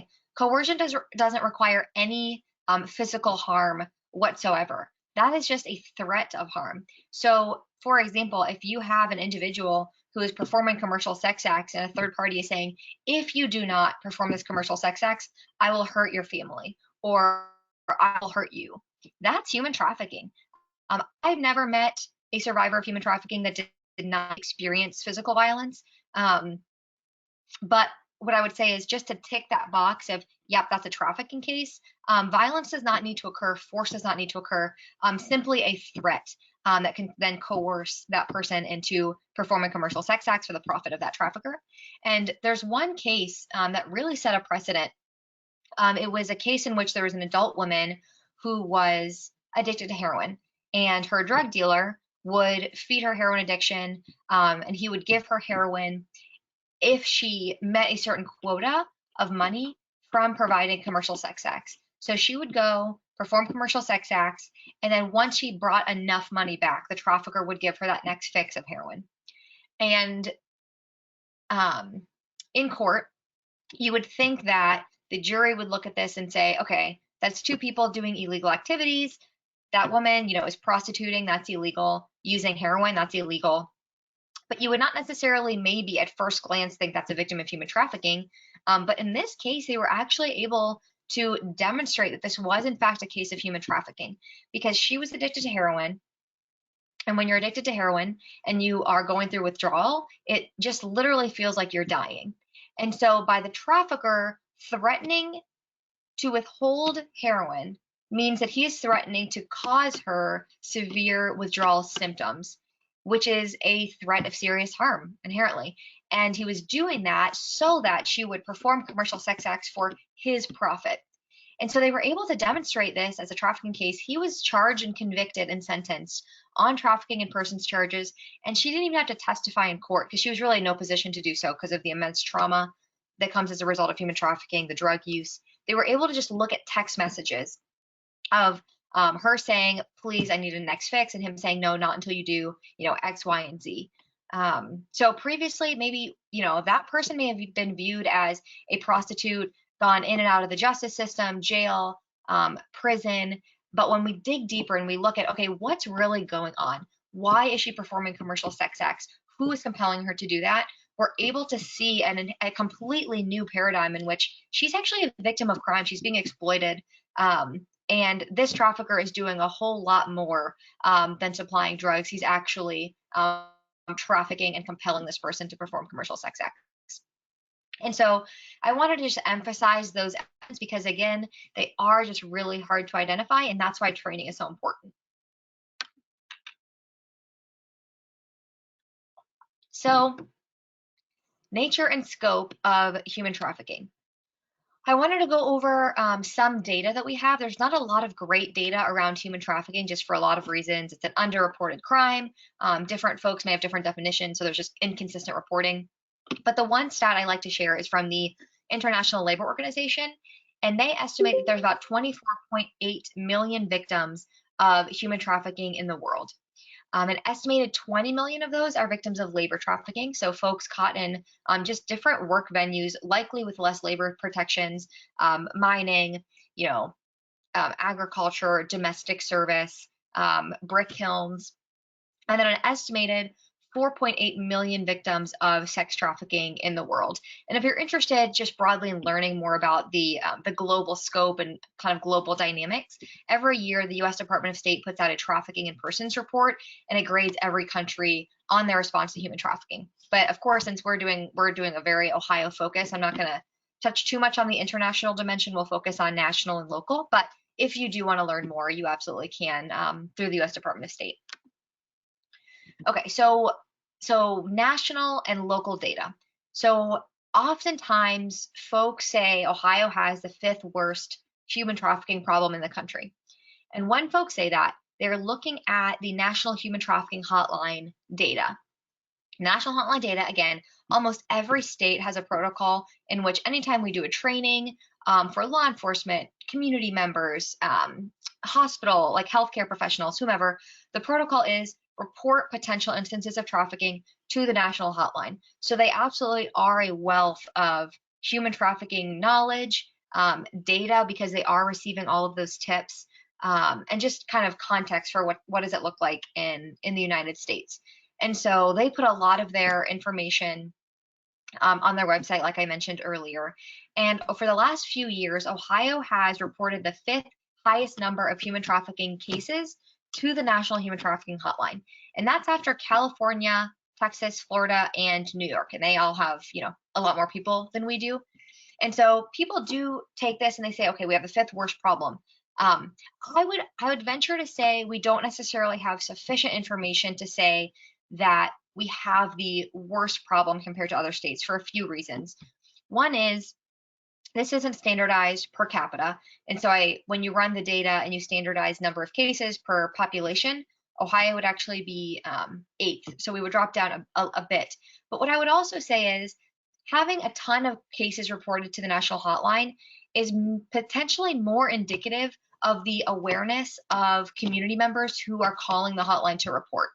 And so to me, this says Ohioans call the National Human Trafficking Hotline to report cases more often than other states, which I think is amazing, because to me, there are vulnerable populations everywhere.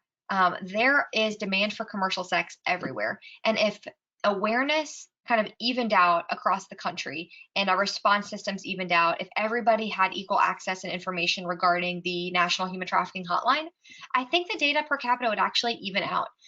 So what I would say is Ohio absolutely has a human trafficking problem because we have cases to show for it, and we absolutely have dynamics within our state that enable trafficking to occur, which we'll talk all about the vulnerabilities. We have our extensive highway system where you can get in and out of Ohio and into other states kind of quickly and easily. So there are dynamics that allow trafficking to persist here.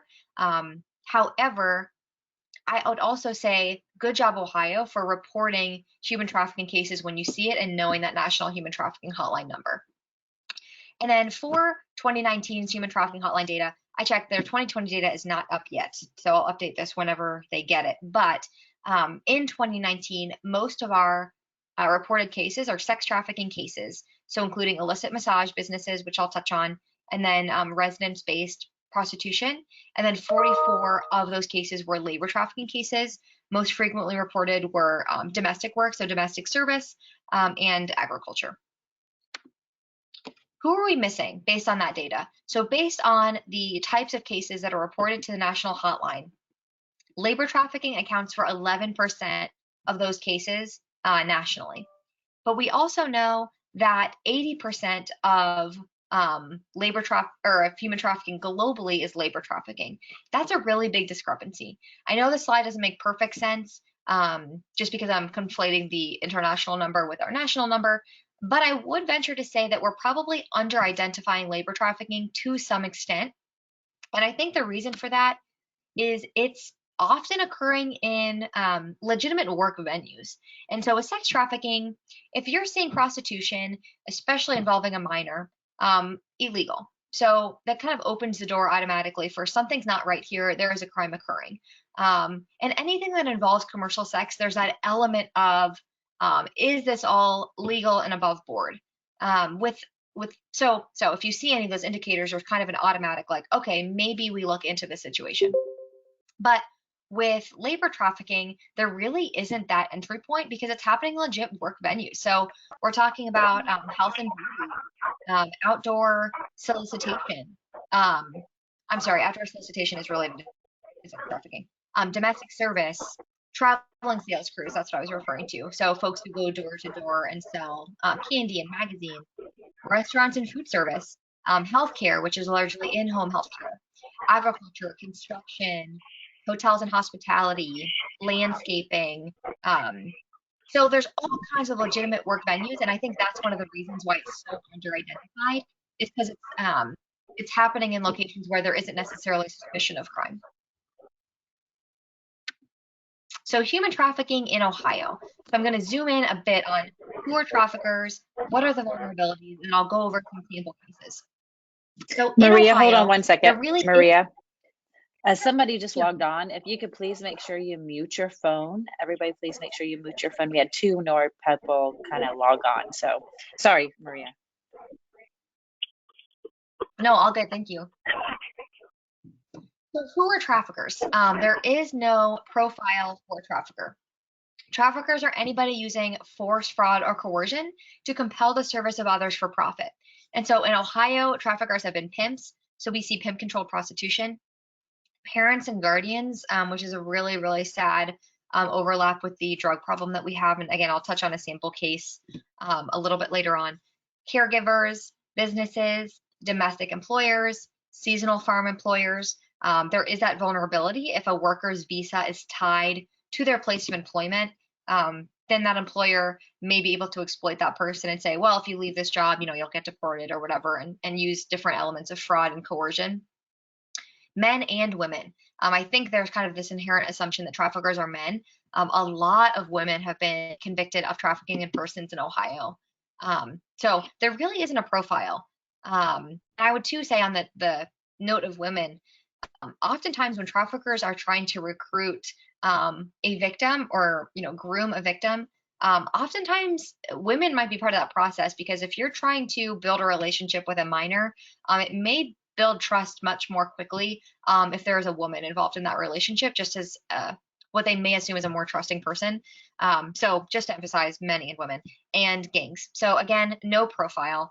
And I put this Dayton Roofing Company case here just because no one would have suspected a Dayton Roofing Company owner to have been trafficking his 4 national crew members and paying them less than his other crew members. And he was convicted on trafficking persons for labor trafficking. So vulnerabilities. So the point of this slide is also to say there isn't a demographic profile for a victim of human trafficking. However, trafficking disproportionately impacts people who are vulnerable. And it disproportionately affects just vulnerabilities in general. And vulnerabilities hit on all demographics. I mean, all of us have some vulnerabilities, right? And so when I say vulnerabilities, some of the common intersections with human trafficking are foreign nationals. So like I've mentioned, both documented and undocumented foreign nationals. So if you're documented and you come to the United States, it's as easy as the employer saying, hey, let me hold on to your documentation for you. And then, the employee is told you're undocumented, so if you tell anyone, you're going to get deported. That is very common. And so they're living in a ton of fear, even if they came here quite legally on all the right documentation to work. Runaway and homeless youth.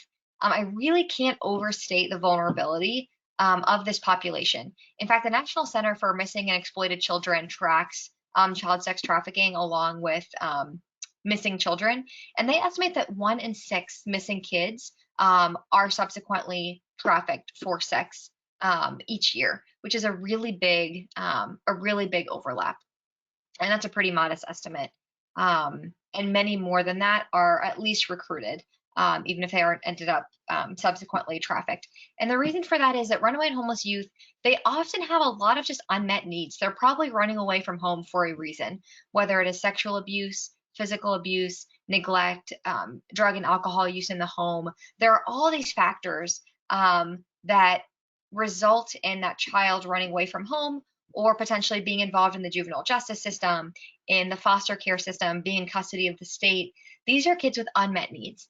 And traffickers intentionally look exactly for that person who is displaying all of those vulnerabilities.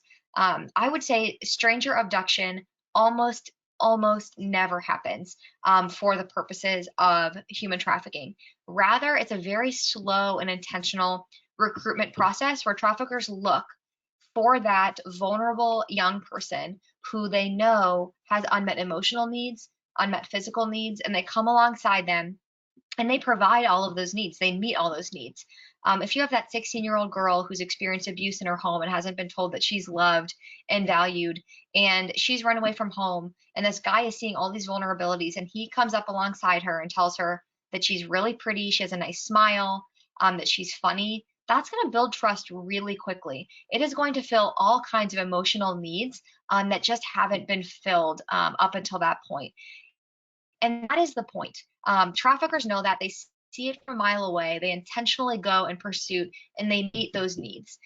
And the reason is, if you pursue someone over that slow recruitment process and you build trust, it's going to be a lot easier to control that person and exploit that person than if a white van pulls up and snatches, kidnaps a random person. That person's probably going to try and call 911. They're probably going to try and get help from their family. You can't necessarily control that person for very long, as you can if you've built this really seemingly strong relationship where the victim thinks that they have a good relationship going. Maybe the traffickers promised future marriage, a house, a family, and over time a trauma bond develops with that trafficker. And oftentimes what we hear survivors say is that over the course of that relationship, it just went from the light to the dark, where it was a really good relationship. He was spending all of his money on her, telling her how much he loved her and how wonderful she was. And then one day says, hey, I can't pay rent this month because I've spent all of my money on you. So if you could sleep with this one person this one time, that would really help me out if you could do that. And she might do it because of the relationship that's been built up until that point, or maybe the environment she grew up in, maybe that was normal to experience that kind of exploitation. Or she might say, no, I'm absolutely not doing that, in which case that relationship often turns violent. Again, I don't want to harp on it, but I've never met a survivor of sex trafficking who did not experience just tremendous abuse, physical abuse and sexual abuse and assault. And so oftentimes that is what that relationship turns into, kind of that intimate partner, domestic violence related relationship. And that can go way into those adult years.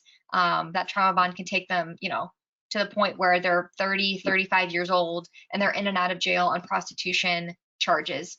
So again, it's hard to identify, and this is one of the reasons why, because oftentimes victims are the very people we see as criminals, we see as kind of the fringe of society who should be, put in jail and removed, right? Like these are the paradigm shifts that need to happen, because these women who are seen as just drug addicts, prostitutes, are oftentimes the people who experienced sexual abuse in their home growing up or violence. They ran away from home.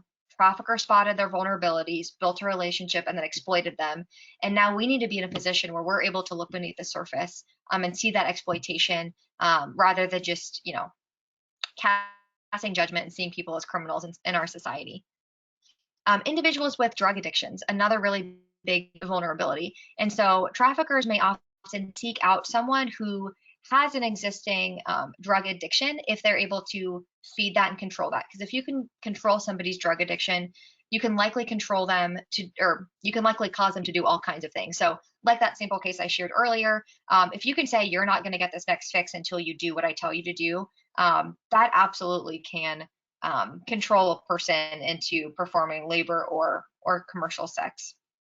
And with minors, oftentimes, rather than seeking someone out who has a drug addiction, traffickers will often create that drug addiction if they are recruiting that runaway or homeless youth or that minor that they're building a relationship with, because they know that aside from just the trauma bond and the relational control, that ability to control a drug addiction will also just enable them to continue to control and exploit. People with developmental disabilities, there's a vulnerability there, of course. There's a special legal protection in law that says if someone who is performing commercial sex acts and they have a developmental disability, you also don't need to prove that they were compelled to do that, just because there's a recognition of that added vulnerability and a history of sexual abuse. So all that to say, these vulnerabilities hit on men, women, children, every race, ethnicity, varying socioeconomic statuses. So the point is, again, there is no demographic profile, but vulnerabilities are the really key thing to understand when it comes to human trafficking victimization. I'm going to run through next some sample cases. I'm going to run through a few labor trafficking cases from Ohio and then sex trafficking. And the purpose of this is really just to give you a picture of how broad these cases are and how diverse they are, and just what trafficking would practically look like in Ohio. And I apologize just for the heaviness of all of this content, because it is a lot, but I do just want to provide the other context, which is that there's a lot of hope in this space. There is a lot that has been done in Ohio and across the country to effectively work these cases. And in each of these cases that I'm going to share, while really devastating, justice has been served, people are being trained up, victims are connected to services and healing to recover from this trauma. Traffickers are being brought to justice for this crime. So I do want to just bring a recognition of that, because it is a heavy topic and these are hard cases to think about. But I do think it's helpful just to get a practical sense of, okay, so what does it look like here? So labor trafficking, this case that you're seeing on the screen is from a few years ago, and it was a case in which adults and minors were recruited from their home country of Guatemala and told that the adults would get to work these great jobs in the United States and that the children would be able to go to school. And so they had to pay a recruitment fee to the traffickers in order to get to the United States. So the adults pay this fee, kids, some of their families pay the fee, some of their families couldn't afford the recruitment fee, and so I know at least one of the families gave claim of their land over to the trafficker so that their son could come to the US and have that opportunity. So traffickers smuggle the adults into central Ohio, and then the minors are told to cross the border as unaccompanied minors because they knew at the time that policy was if unaccompanied minors cross the border, the federal government then apprehends those minors and then places them with foster placements in the states. The traffickers then submitted falsified documents to the federal government to get custody of those exact children, and the federal government then placed those same children with the traffickers in central Ohio, which is an insane oversight and mistake. And Senator Portman subsequently opened up a big Senate investigation on how the federal government placed kids with traffickers in Ohio. So there's a lot of media on this. There's a lot of, you can read the full Senate report. So if you're interested in learning more about this case, Frontline did a documentary on it. It's 50 minutes long, and it goes into a lot of the details about this case. It interviews some of the victims, the families. It goes through kind of the supply chain. But so there's a lot to this case. But once the traffickers had the adults and the minors in central Ohio, they forced them to live in these dilapidated trailers with no running water. There was fecal bacteria, just really bad living conditions.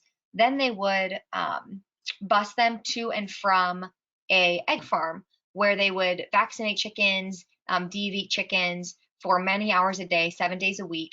And then the traffickers would take money out of their paychecks. And then they would tell them, hey, if you tell anyone what's happening to you, we're gonna, kill your families, which is a very real threat in general and a terrifying threat in general, but especially if you know that there are already power dynamics back in your home country, especially for that kiddo. He knows that the traffickers have claim of his family's land. So there's just a lot of power dynamics and fear. The kids, of course, were not going to school, even though they should have been, of course. So the traffickers were using that threat of coercion as well as that fraud to compel that cheap labor of these victims. One day, one of the boys actually was really brave. He called his uncle, who lived in Florida, and told his uncle everything that was happening to them. And his uncle then called law enforcement, who called the National Human Trafficking Hotline, who called the U.S. Department of Justice, who called the U.S. Attorney's Office of the Northern District. And then they opened up a big investigation, and a whole bunch of people have been convicted and sentenced to trafficking in persons. And the victims were connected to immigration relief and social services. So this was a sophisticated case involving kind of that foreign national dimension, as well as many layers of subcontractors as part of this supply chain scheme to kind of obfuscate the exploitation and trafficking that was occurring. But again, if you want to learn more, I would highly recommend that Frontline documentary. There's not a lot of great trafficking movies or documentaries out there. A lot of them are pretty bad. So I would recommend this one if you are interested. So this case is a case that involved a woman with a developmental disability. This was actually the first successfully prosecuted labor trafficking case in Ohio. So in this case, there was a couple, a man and a woman, who essentially forced a woman and her very young daughter. So the woman had a developmental disability. The couple forced them to live in their home and essentially forced the mom to be a domestic servant for them. So she would do chores, she would cook, she would clean, but they also just caused her a lot of physical harm. It's really an awful case to read about. It's just the treatment of her is so incredibly depraved, but they would also exploit her food stamp benefits. They would cause her physical harm so they could take her to the ER and take her prescription medication. They would just cause her a lot of violence. And so they also controlled them quite a bit. And so after she escaped one time, they ended up getting her back. And at that point on, there was video surveillance in her room. She had to ask permission to go to the bathroom, to eat food. So just really, really awful treatment of this woman, all for domestic service. The labor she was performing was literally chores in this couple's home. And so what she ended up doing was the couple asked her to run an errand at a gas station one day. And so she went to the gas station and then went into the convenience store, and she actually stole a candy bar to get the attention of law enforcement. Super smart. And then when confronted, she wanted to be arrested, and asked to be arrested. And law enforcement, said, "Why do you want to be arrested for stealing a candy bar?" And she said that the people I'm living with are being mean to me. And that is what triggered that investigation. And so eventually the FBI got involved, and that couple was convicted and sentenced on trafficking in persons and received 31 and 32 years in prison for human trafficking. So a few examples of sex trafficking. In this case, it was relatively recently where a Toledo man was sentenced to 35 years for sex trafficking a minor. In this case, the minor was in custody of child welfare, I believe, but the key element I want to emphasize here is that she was recruited via social media. So this trafficker, the man from Toledo, recruited her via social media. I don't know the details exactly of what that relationship looked like, but the point is to say that traffickers absolutely target and seek out relationships with oftentimes minors, but also adults on social media. And so it's just, I know that's kind of unrelated to the Grocers Association point, but as I'm sure folks may be parents or just know youth, I just want to continue to emphasize the importance of security on social media, not throwing those vulnerabilities out there and not talking to people that you don't know, not trusting people that you don't know.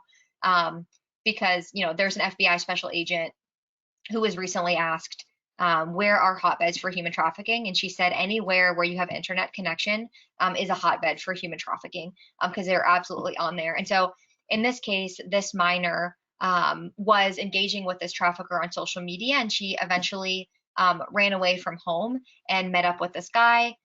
He brought her to a home, took photos of her, and then posted them online to sell her for commercial sex. And so he trafficked her for his profit, because of course the traffickers, when they do this, they maintain money earned. And so in this case, he was convicted of human trafficking, and he was sentenced to 35 years in prison. Okay, so again, really, really sad. What I want to emphasize here is that the drug problem absolutely has a major impact on the human trafficking problem, as we see with parents. So these are just clips of headlines in which parents ended up trafficking their child for drugs. So in order to feed that drug addiction, they would potentially,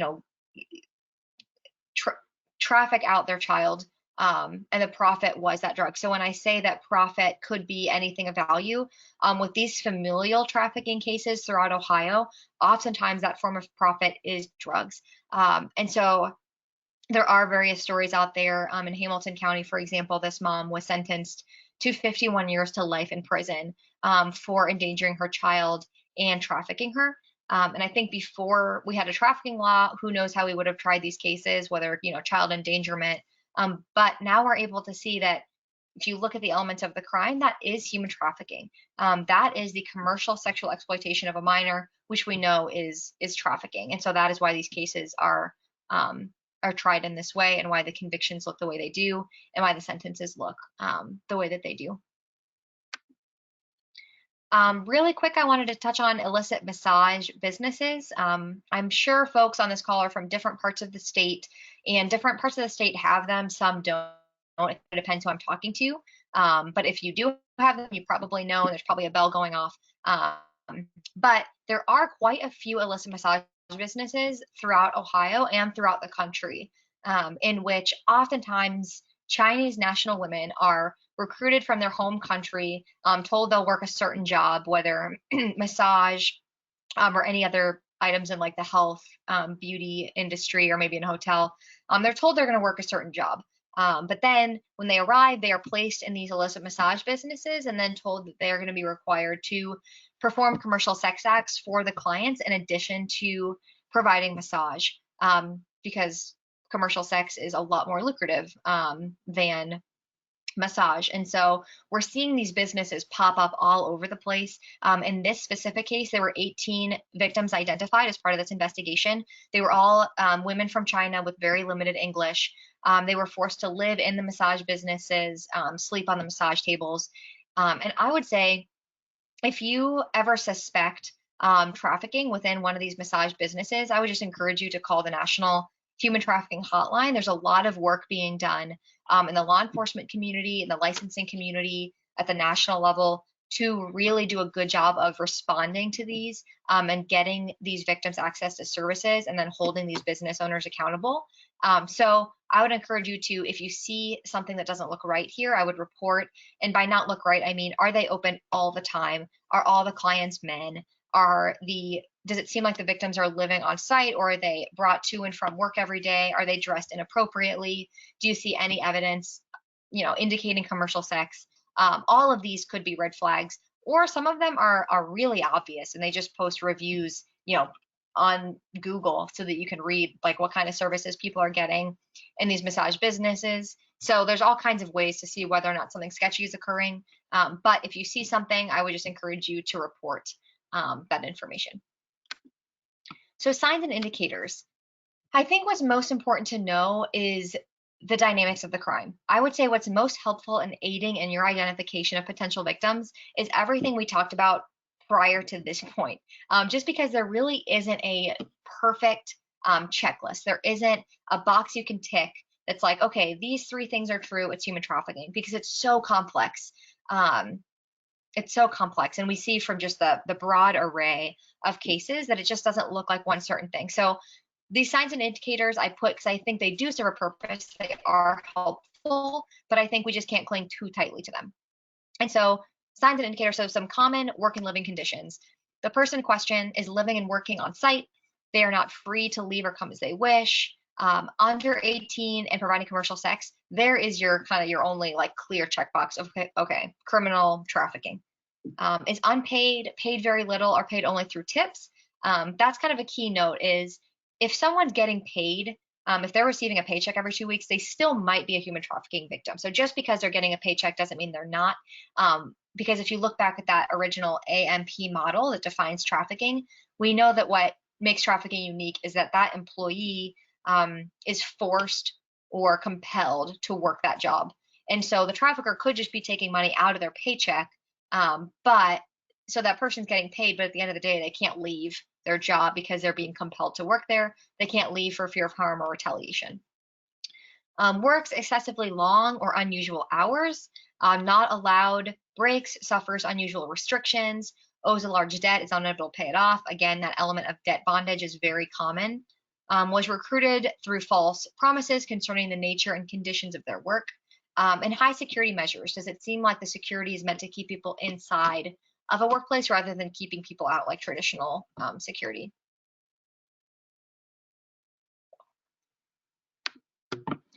So again, these are some more person-specific indicators, but as you read these, you're able to see, okay, these could be true of a lot of scenarios in which something is not right. But again, I will put them out there because they are given by the National Human Trafficking Hotline as signs and indicators. So I just want to share them with you and just do my due diligence. But they may demonstrate poor mental health and abnormal behavior. So they may present as fearful, anxious, depressed. They may avoid eye contact.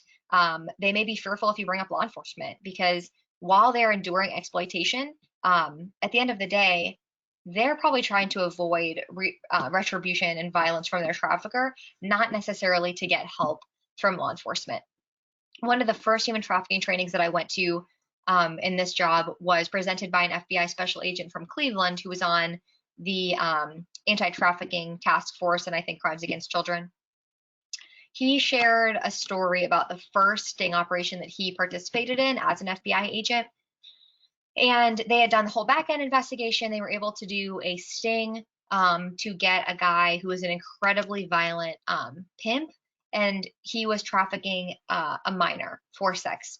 So from his view, he was thinking, this is going to be great when we get there and we separate her from her trafficker. She's going to run into my arms and say, thank you so much for saving me from these years of, trauma and abuse. And when he got to the scene, they did the sting, separated her from her trafficker. And he said he had never heard such a string of profanity thrown at him when he separated her from her trafficker, because she was so mad at him for separating her from her boyfriend and taking away her cell phone, which is wild. And I think, again, it just shows the impact of that slow recruitment process that often involves that romantic element that causes victims who are even enduring serious trauma and abuse to still not want law enforcement assistance because of all of those dynamics that occurred at younger ages that have kind of bled into these elements of a trauma bond, and just lack of a desire to get what you and I would perceive as true help and support. Poor physical health, oftentimes lacking dental care, health care may appear malnourished. Of course, signs of physical and sexual abuse, lack of control. Just from the course of this training, you can see that trafficking is all about control and exploitation. So the victim may not have very many personal possessions. They may not be in control of his or her own money or their bank account, their identification documents. Again, it's not a perfect checklist because sometimes trafficking victims absolutely do have control of their identification documents if they're a foreign national and working a certain job. So I would say, again, in the same way as payment, just because they have documentation doesn't mean they're just not a victim of human trafficking. So things can just be more complex. It requires a lot more just looking beneath the surface. Not allowed to speak for themselves. Oftentimes the trafficker speaks on behalf of the victim and kind of appears as that more controlling older person alongside them. Lack of clarity and awareness, claim to just be visiting, inability to clarify where they are. Inconsistencies in their story is pretty key. Whether that's just trauma that causes them to forget certain parts of what happened that day or that year even, or lying as a defense mechanism to not get retribution from a trafficker. So there's a lot of dishonesty that might occur. So challenges to identifying victims, we've touched on a lot of them, so I'll go through these kind of quickly, but of course the hidden nature of the crime. We talked about how hard it is to identify. We talk about how victims don't self-identify, and the reasons are kind of the following bullet points. One is that traffickers coach victims through threats and violence. And so oftentimes it's, if you tell anyone what's happening to you, I'm going to hurt you, I'm going to hurt a loved one, or actual violence. And then, if you tell anyone or if you do anything, then you're going to get that worse. So just a lot of threats and violence that coach victims to not reach out for help and make them just difficult to identify. Victims are fearful of harm to themselves and their families, of course. Shame. There's a lot of, I think, just stigma around commercial sex and prostitution. I think there's just shame as being labeled as a prostitute, and oftentimes these victims view themselves as prostitutes. They don't view themselves as victims of crime. They view themselves as, oh, I'm just a drug addict mom who got myself in this situation, and here I am. There's just shame there. There's also shame and stigma in, potentially you're an adult man and you came to the United States to provide for your family because you were told you'd have this great job, and now you're in this awful situation where you're working a different job and you're not bringing in any money per month to support your family. So all around, there's just these elements of shame that can make it challenging to identify victims. Mistrust of authorities, that they, want to help and that they want to provide assistance.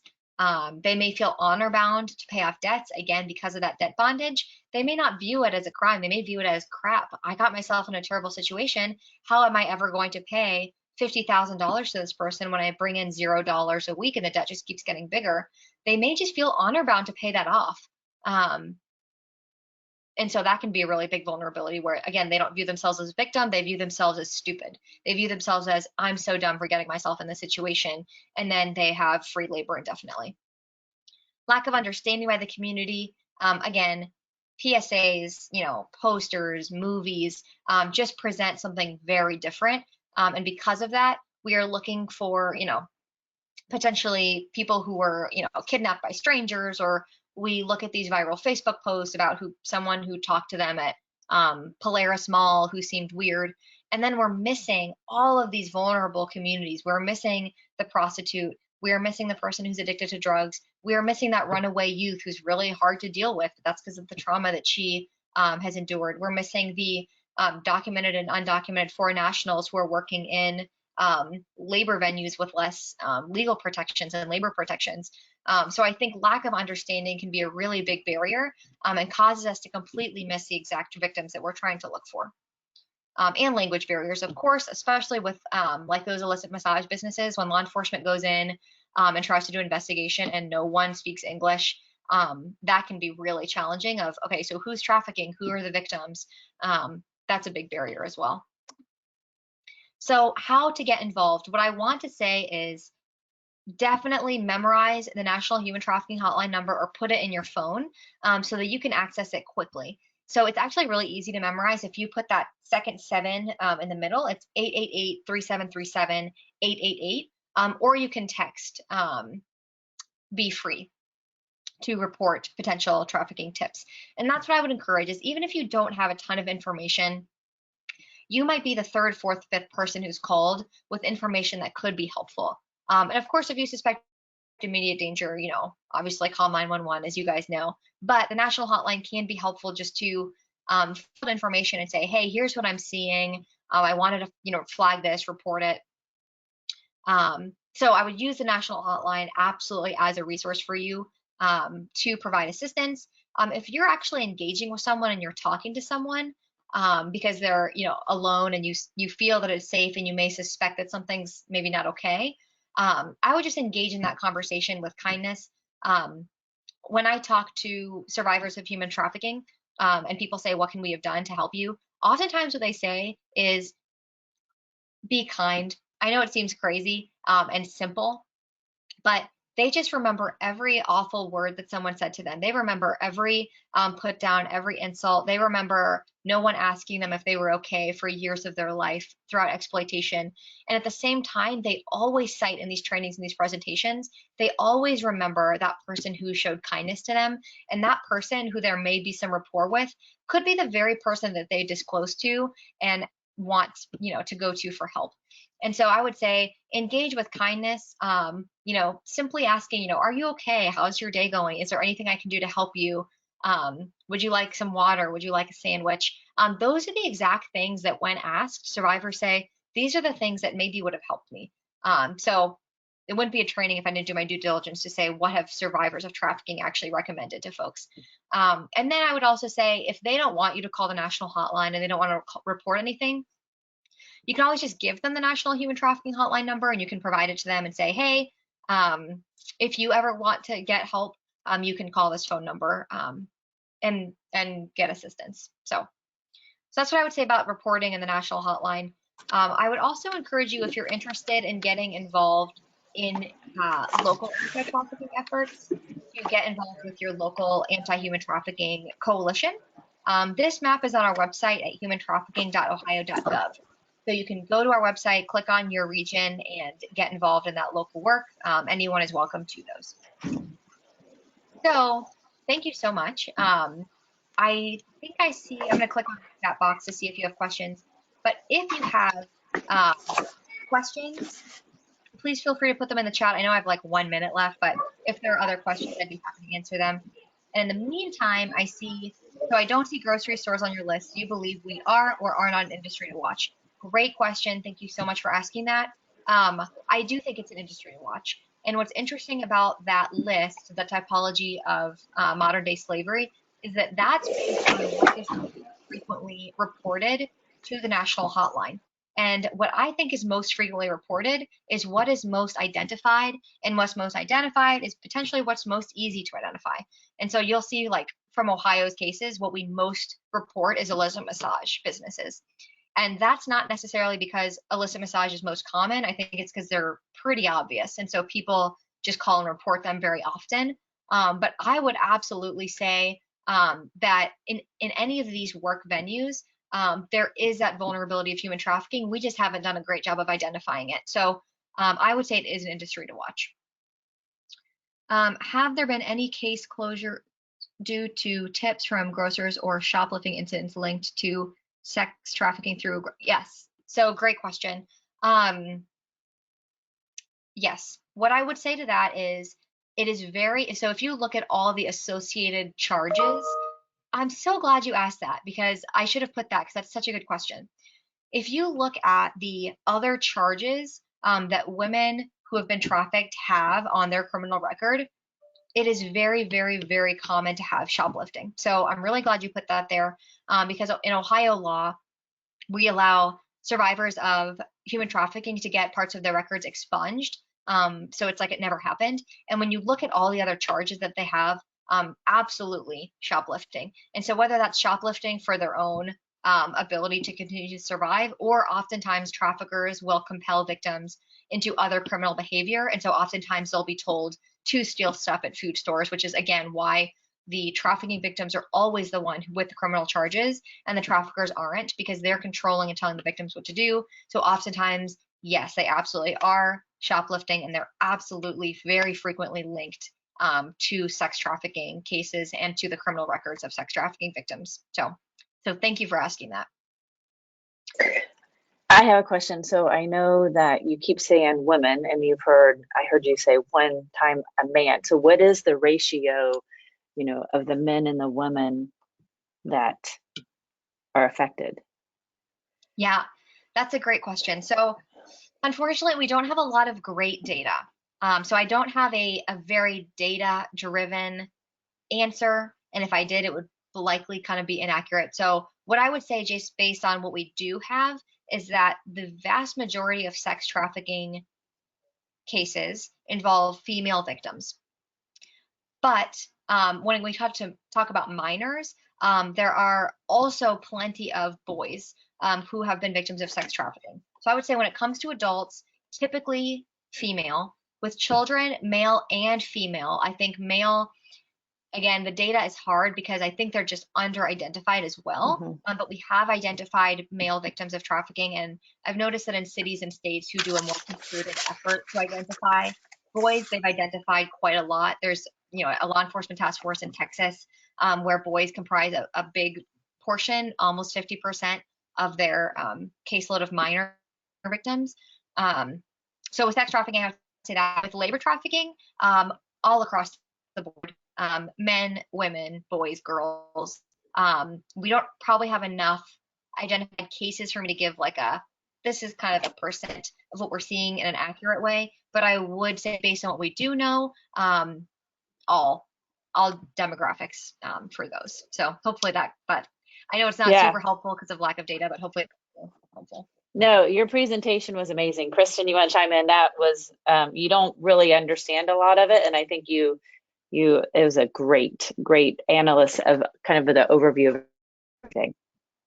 Absolutely. Thank you so much. Thank you so much. A lot of, great information. I guess the big takeaway for our members here is if you suspect, call that hotline. So, that's what we'll take away. And yeah, it is kind of a sad thing to sit here and listen to. And, as a mom, it makes you think about your own kids, right? But, what we do is, people are in our stores 2-3 times a week, right? So, we're the community hub. So if we can help, that's what we want to do. Yep. So thank you again so much. It was a great presentation. Maria, will you share Awesome. that as a PDF with me and then I can share that out to the group? Yes, I'd be happy to do that. I'll do that right now. Great. Thank you so very much. So our guys. next presentation, bye. So our next presentation is with cybersecurity, and I know Matt kind of, our Homeland Security guy kind of chimed in a little bit about Homeland Security there at the beginning too, with the recent water situation going down in Florida. So, but we have, let me get you on here. We have Steve Searle from Federated. Hold on, Steve. Let me get you as a presenter. I have done so. There you go. All right. Steve, again, thank you so much for joining us. We greatly appreciate it. I know you can probably introduce yourself a little bit better than I, so if you would like to go ahead and let me see. There you go. You're loading. Absolutely. Great. There you go. I can hear you now, Steve. Can you hear us okay? Yes, I do. I catch it. Thank you very much. Great.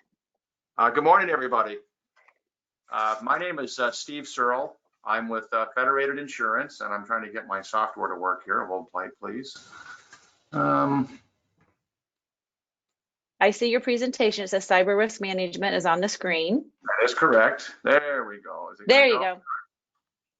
Okay, I'm a home office marketing property and casualty specialist, clearly not a technology specialist, ironically, on this, but I have 30 plus years of Federated marketing and training experience, product development, things of this sort. and I'm currently the product specialist for cyber insurance on our coverage and training for our sales reps as well as our clients. I'm a point of reference oftentimes with client questions and inquiries. So today we're going to talk about cyber. And really it's one simple question that we're going to ask, and this is going to lead us throughout the presentation, is this: how secure is the data that your business maintains?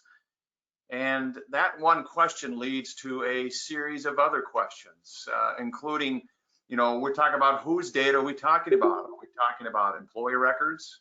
Are we talking about client information or the business-owned data? What types of information?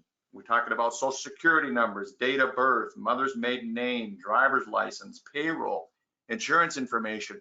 This is what's commonly identified in the industry as personally identifying information, or PII. And this is what typically what people who are looking to data breach are looking for. They'll look for pieces of this or all of it as they go to breach a business. Where's this information kept? Is it in paper records? That's still a significant issue, even if it's in paper. Or is it only in electronic? Again, that's the one we hear most about, but the paper records still have a significant exposure to your business. And again, who has access? Your employees? Or do you entrust that to a third party to manage your information for you? And how secure is it? What physical controls do you have? What electronic controls do you have? And again, more importantly, what are my obligations as a business owner for this information in my care, custody, and control? What sort of breach notification requirements do I have to adhere to on a state and federal state and federal level? And we'll jump into this. And why is this important? So there's different varieties of data security threats. Information can be lost. It can be flat out stolen. A really common situation is accidentally released or published by employees, accidentally made public, or breached by a third-party provider. You've provided your information to another resource and they have their information or their system breached. Again, common security concerns: unsecured paper records, employee files. You may tell yourself, look, I'm not going to do the electronic employee files. You still have paper records. That's still information. And again, social security, date of birth, other personally identifying information. Perhaps it's sitting on an unlocked file cabinet. Perhaps it's sitting in your office and your office door isn't locked, or your office manager, your general manager for the store, and that's not locked. And people can walk in, employees can walk in with access to it. That becomes a significant issue. Again, looking at paper records. If I am on a paper record situation, how do you dispose of that? This information can't be just willy-nilly tossed in the garbage. The people who are looking for this are really, really good at finding this. And again, if it's not shredded and just thrown in the garbage, they will look for those sort of things on larger organizations to see if they can find paper records and that information they need to find. Another common secure: what about a rogue employee? An employee who actually has been given authorization to access to your computer network and decides to make some money on the side, or they're disgruntled because of a bad performance review or something, and they decide to do something with that information. They've gone rogue, and they take that and they sell that information, or they help facilitate the theft of that information. Again, another data security concern. And the most common one we hear about are unsecured computing devices and networks. You may have a weak firewall or your unsecured Wi-Fi at your business. A lack of strong passwords is a common situation where people are just typing in. Sadly, the most common is 1, 2, 3, 4, 5, 6, 7, 8. Still is the one that most people like to enter because they don't want to spend the time to put a strong password in place. What type of physical access do you have to your computers and network, the terminals at your business? All these things will make you prone to a cyber attack. And unfortunately, we have a vast online version of online threats where we have ransomwares, we have Trojans, which are software situations brought into businesses, banking Trojans that can steal sensitive information. We have payment fraud that includes credit card fraud or denial of product receipts or fake returns. You'll hear about social engineering. That's a very broad, it's a very general term for a broad spectrum of computer attacks. The most common one is where phishing, spelled with a PH, where criminals troll or they fish for someone to grab the hook and provide them information. They may send a fake email with a document that is not factual, or a link to somewhere that ends up allowing access to your system. Another one that is going to be a little bit scary is having a distributed denial of service, a DDoS, where your network becomes part of an overall criminal blast. So they've taken control of your actual computer system, and it's being used in conjunction with other businesses to shut down another website, and your system is completely inoperable while it's being used. So you kind of become a zombie network being used by a computer hacker. So much fun things that can happen right now in this arena. And why is this important? Let me get back over here.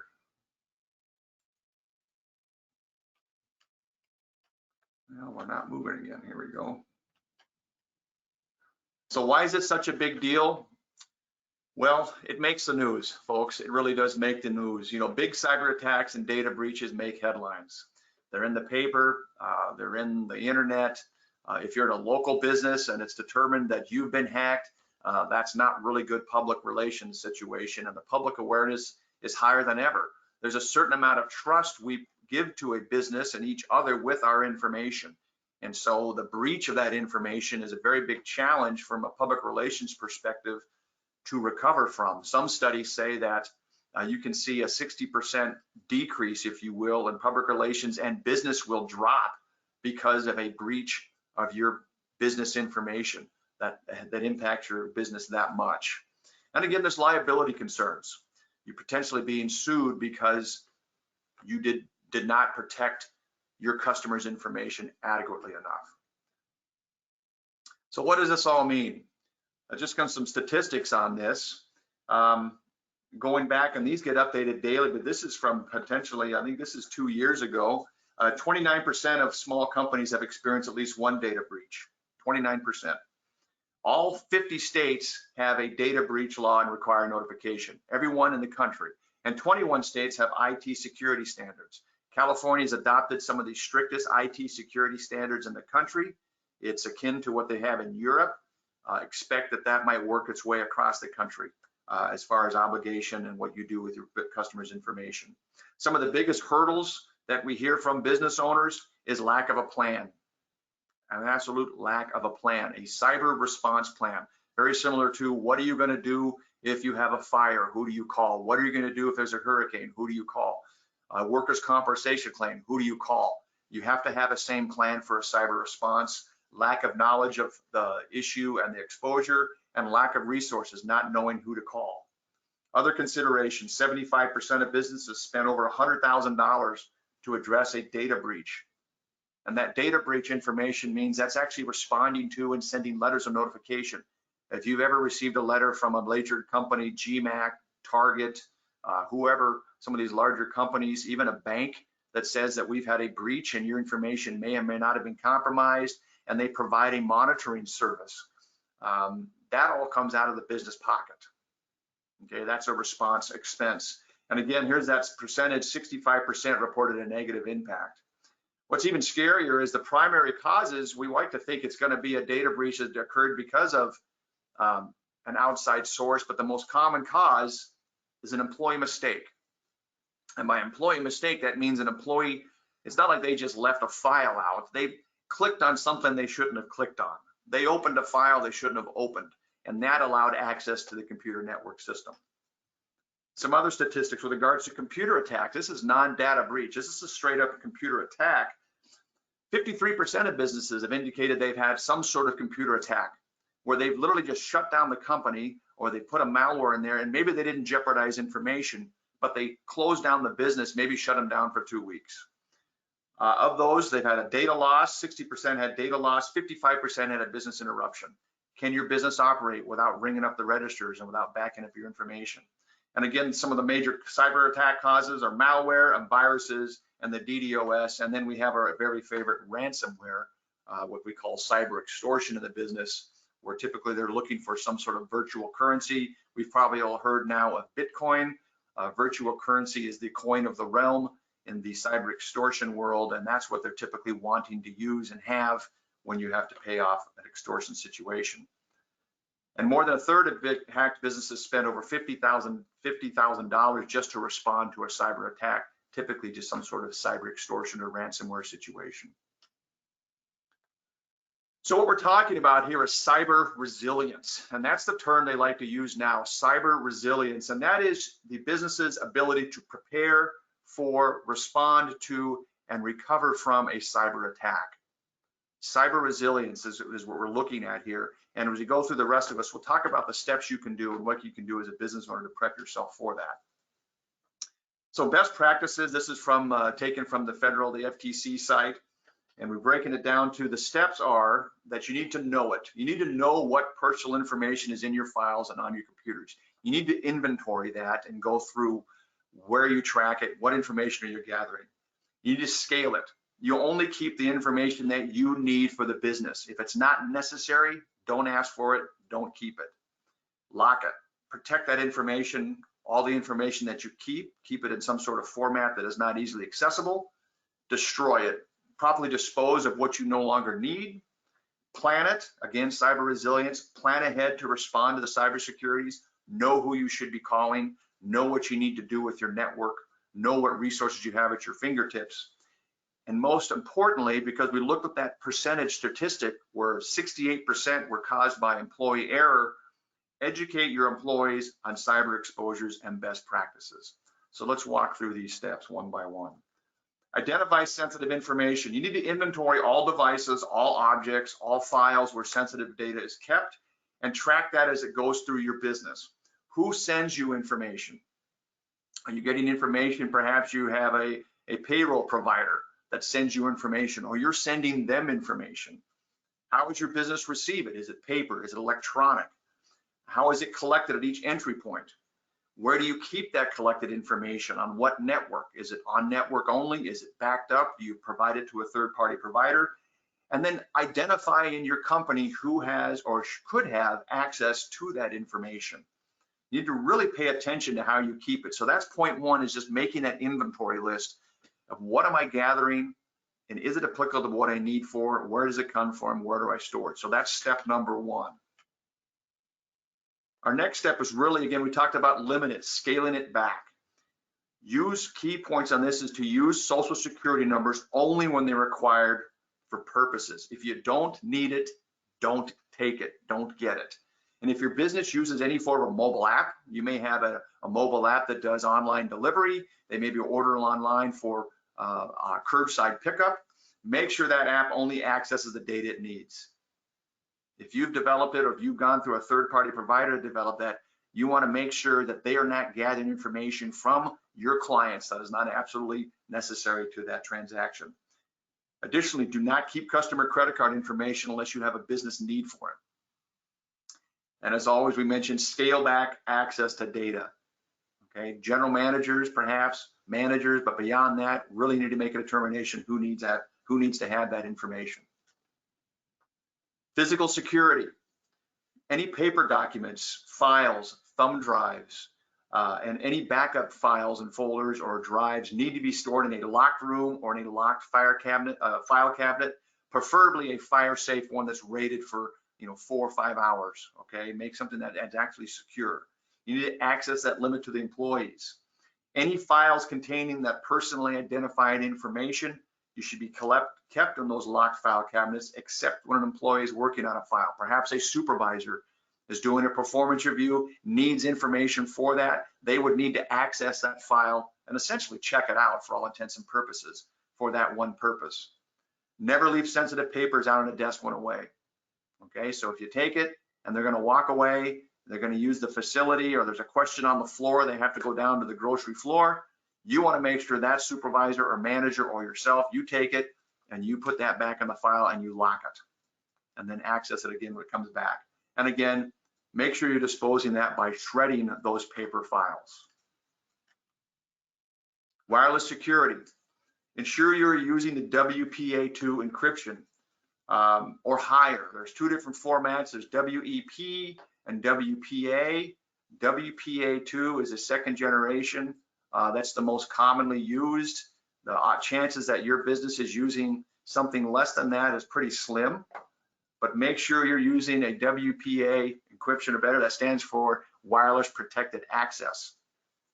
You need to change the default SSID, what is called on your wireless router. So if you have a router, which you likely do, it comes with a service set identifier. Okay, that's the SSID. It may have a standard that has the name of the router. You want to make sure you don't have it say Bob's grocery store or whatever your grocery store is. Give it something different, because these cyber folks are really good at, they'll cruise along the street and they'll look for a name of a business and attach themselves to that and try to hack your network. And again, change the default settings on your admin. All these routers that you buy have specific admin default. You want to make sure you change that. That's your password. They're really good at guessing that. So you want to make sure you change the router. And more importantly, make sure you're taking the update for the software on your router on a regular basis. These router companies provide that as a means to continually update the encryption and software and network security for them. So for the different malware that comes along in the system that the industry is aware of. So make sure you're taking those updates on your routers and your network situation. Software. Most of us have some sort of antivirus software on our network. Make sure you're taking the updates when they come. Again, those are there for your safety. Activate any spam or phishing filters. That's a pretty common procedure now. You can activate those on your Chrome or whatever browser you're using to do that. And then again, take any software updates with your laptops and mobile devices, any applications that we talked about. Make sure we're doing those. These are foundational steps to ensure your office is being ready for cyber threats. Getting back to our passwords. Just the We list talked of about. calendar events. We're not going into detail. Hold on one second. Somebody just. Look the calendar. Who's that? Somebody. Control your meeting. Hello. Somebody needs to mute themselves.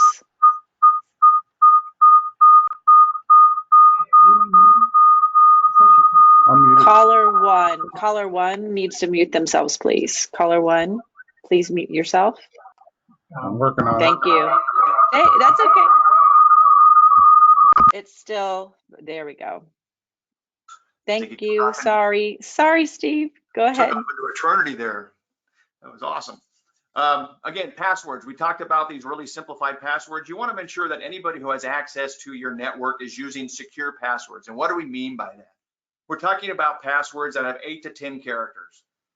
Passwords that have an uppercase, lowercase, numbers, and symbols. And these are updated every 3 to 6 months. So anybody who perhaps logs into their bank website typically has a requirement for that. I don't care if you're logging in, it doesn't really matter anymore. You're going to need some sort of combination of that. That's really common now. There might actually be a situation where you have to prove you're not a robot, right? And identify different things in a picture. But at a minimum, you want to make sure they're updating their passwords.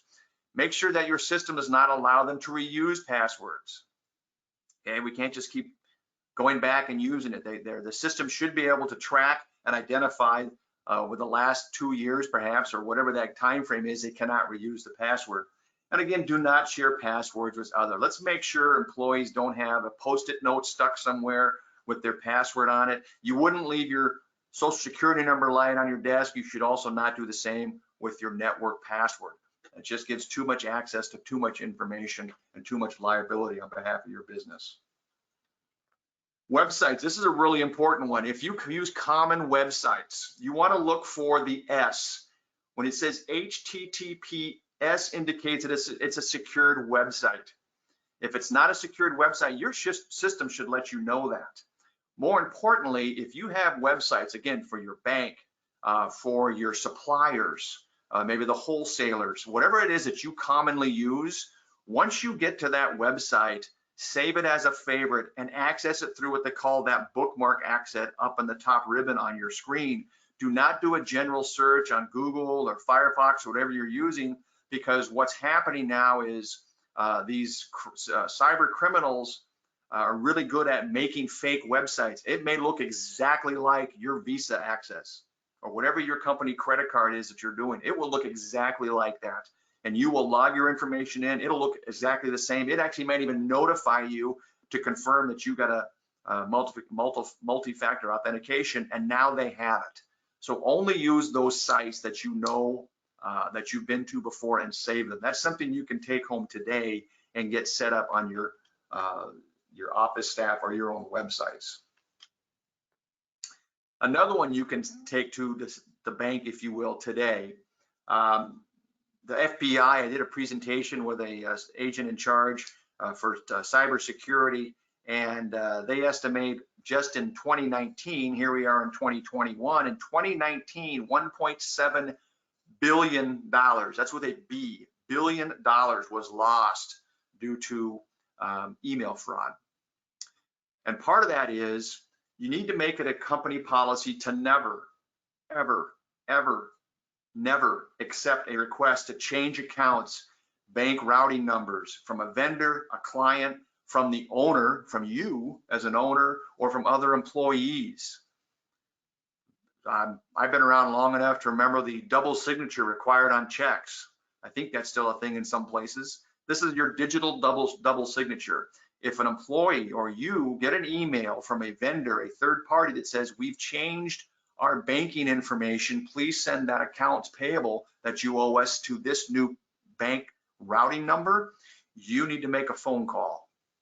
And additionally, you should advise your clients, vendors, and employees that your business will never send a change of account or routing number via email or fax. We've actually had claims where the office received an email from an employee, allegedly, who changed their bank routing number on their paycheck, and that employee's paycheck was going to a fake account. So we can do that today. That's an immediate deal. You can have an immediate response that will protect your business. Additional security tools. We talk about encryption. You need to always use encryption to protect your sensitive information. You need to enable that encryption on your laptops, tablets, mobile phones, and portable storage devices. If you have a vendor that's providing you with that, double check with them, make sure they're providing you that service to walk through what type of encryption is available, or do I have that in place right now? When available, always send sensitive information over encrypted connections through HTTPS websites or through a file transfer protocol. Most email systems right now have a secure email option. So if you're sending, even to this point now, it's not a bad idea to send accounts payables, receivables. Definitely do want to send any personal information. If you are advising on any type of banking information, contracts, sending that via secure email will be a huge assistance. And again, how that works, you might be used to it. Your bank might be doing it now. Most of them are. You'll get an email notifying of a secure email, and there's a passcode that has to be entered to identify who you are. So that might be a good practice you can start even today, that you can put in place that would do a huge amount to protect you. We talk about multi-factor authentication, MFA. You're probably used to this now. Most websites require this. For remote access, if you have a website for your business, remote access to the business network, it would either call you or send a text or some sort of way to confirm that you are who you say you are. Most banks and other sensitive websites have this right now. It's kind of a one-time burn data. They send you a code and away you go. This is becoming more and more common. Again, if you have a website where people are signing on to access to that, it should be something you're going to want to take into consideration. Hardware, process and procedure. If you have any hardware you're using for your business, make sure you never store your laptop or cell phone in plain view within your vehicle. Be extra careful. Remember, we used to go through airports, even through airport security now. Be extra careful. Again, make sure all your devices are protected with a password and encryption. And have the ability to wipe your mobile devices. There are software that you can sign up for through Verizon, through AT&T, where you can go into their website and completely wipe the data on your cell phone through their website, and it'll purge that and protect your information. So, best practices, we talk about security awareness. You need to stay informed, you need to educate your employees, and repeat. Know about it, be aware of it, train your employees, and repeat. The shampoo approach. Prepare for the unexpected. We talk about cyber resilience. One key issue that comes up, we talk about computer attack where someone is potentially going to hit you up with a ransom situation, or they just lock you down and you do not have access to your system. Ask yourself, when was the last time you backed up your systems and data? A week, a month? Daily is perfect, week at the longest. The idea being that if you have it backed up, you can ever restore your system and you're not going to be beholden to make a payment on that. Sometimes it could be cheaper to buy a new network than try to kick a check to some sort of extortion situation, or perhaps working with your insurance carrier and even the FBI, they make a determination this is not going to be paid, you're going to have a situation like that. If you do run backups, when's the last time you tested it on a restore basis? And how long would it take your business to be up and running again? If you're down for 2 days, 3 days, 4 days, what's your pain threshold on that? How long can you go? And do you have a hard copy of key information available outside of your office? Right now for cybersecurity, it's not just good enough to have it at a third party. You may have it somewhere in the cloud, but you want to save it somewhere off network. Redundancy is the key. To date, that we know of, the cloud has not been breached. This big cloud system that holds that, they don't think they're not trying. If it does get breached, we're going to go back to paper ledgers all over again. But you want to make sure that you've got a secondary copy somewhere off network in your own possession. Maybe it's back in that fireproof safe. So what are our next steps today? Again, step number 1, understand all the sensitive data in your environment, where it resides, and how it needs to be protected. Step number 2, let's go with the basics. Make sure you have antivirus, that you're taking your software updates, you have phishing protection in place, and you're trying to be aware of the cybersecurity in your business. Be prepared. In the event of unexpected, make sure you have a documented plan in place, and make sure that information has been shared with those employees who have access to your network so they know who to call. Perhaps you're not there, or they know what to look for.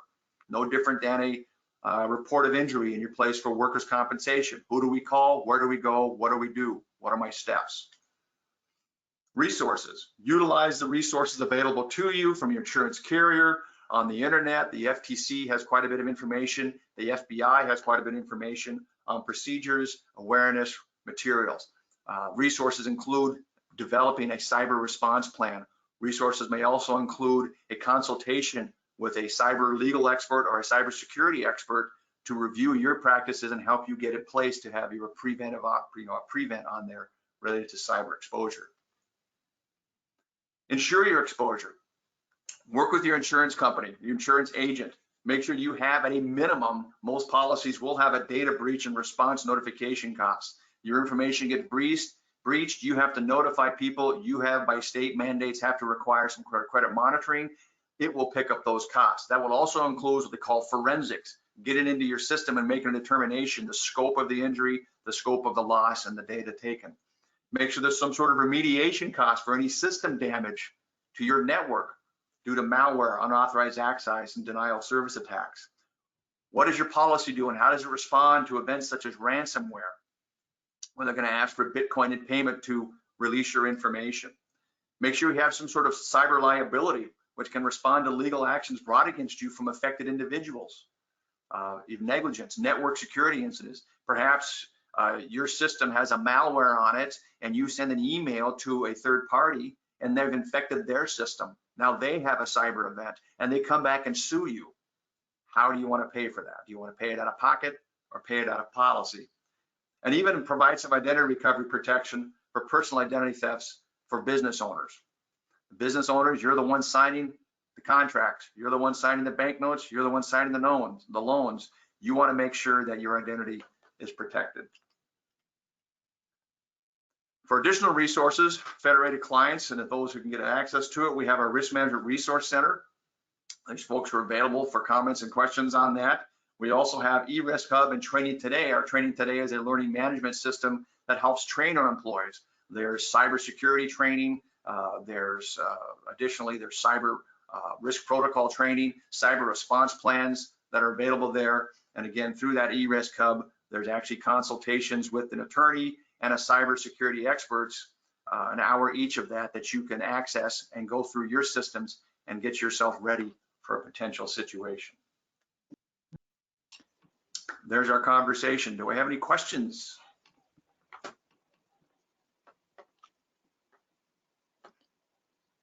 So I've been hearing about this Bitcoin situation, Yes. Steve. So can you enlighten us at all a little bit about how the Bitcoin is coming into it? Is it in the grocery world? Is it something, can you explain a little bit more about that? Bitcoin well, depending on what organization you talk to, it's either made up money or one hell of an investment. Pardon my French. I wish I would have bought it when it was $1,000. It's going for about $44,000 a coin right now. And how it's used in this virtual world, what they call in the dark web. There's actually the web that we know about, and there's this really ugly portion under the web. But this is how you're making payments. You can't just put it on your credit card. They're going to ask for Bitcoin.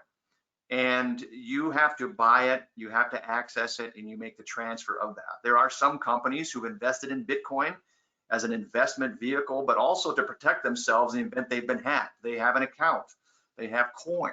In the event of a cyber extortion situation, they would be able to address that. What you want to make sure if this happens is you want to make sure you're coordinating. If you think you have a ransomware situation, typically you'll get a notice on your network.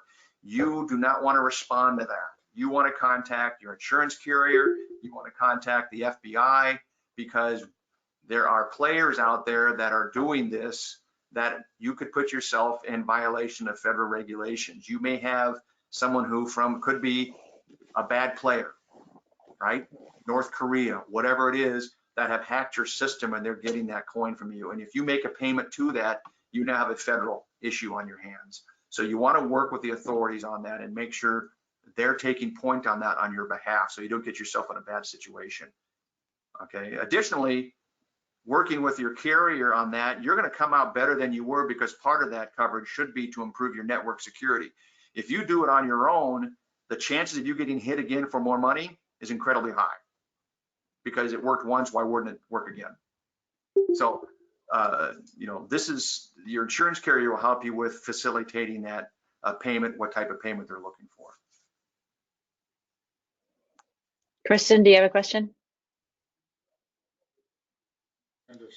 No, I just wanted to thank Steve for this great presentation. A lot of this is, you know, very important, but something that's easy to kind of set aside when you think about, like, you know, running a store and what's, you know, what's on the top of your priority list. But I encourage any and all of you to think about this if you haven't already. And Federated is a trusted partner of ours, and, you know, certainly would be able to help walk you through this or anything else, you know, you might need. So Steve, thank you very much. We appreciate that.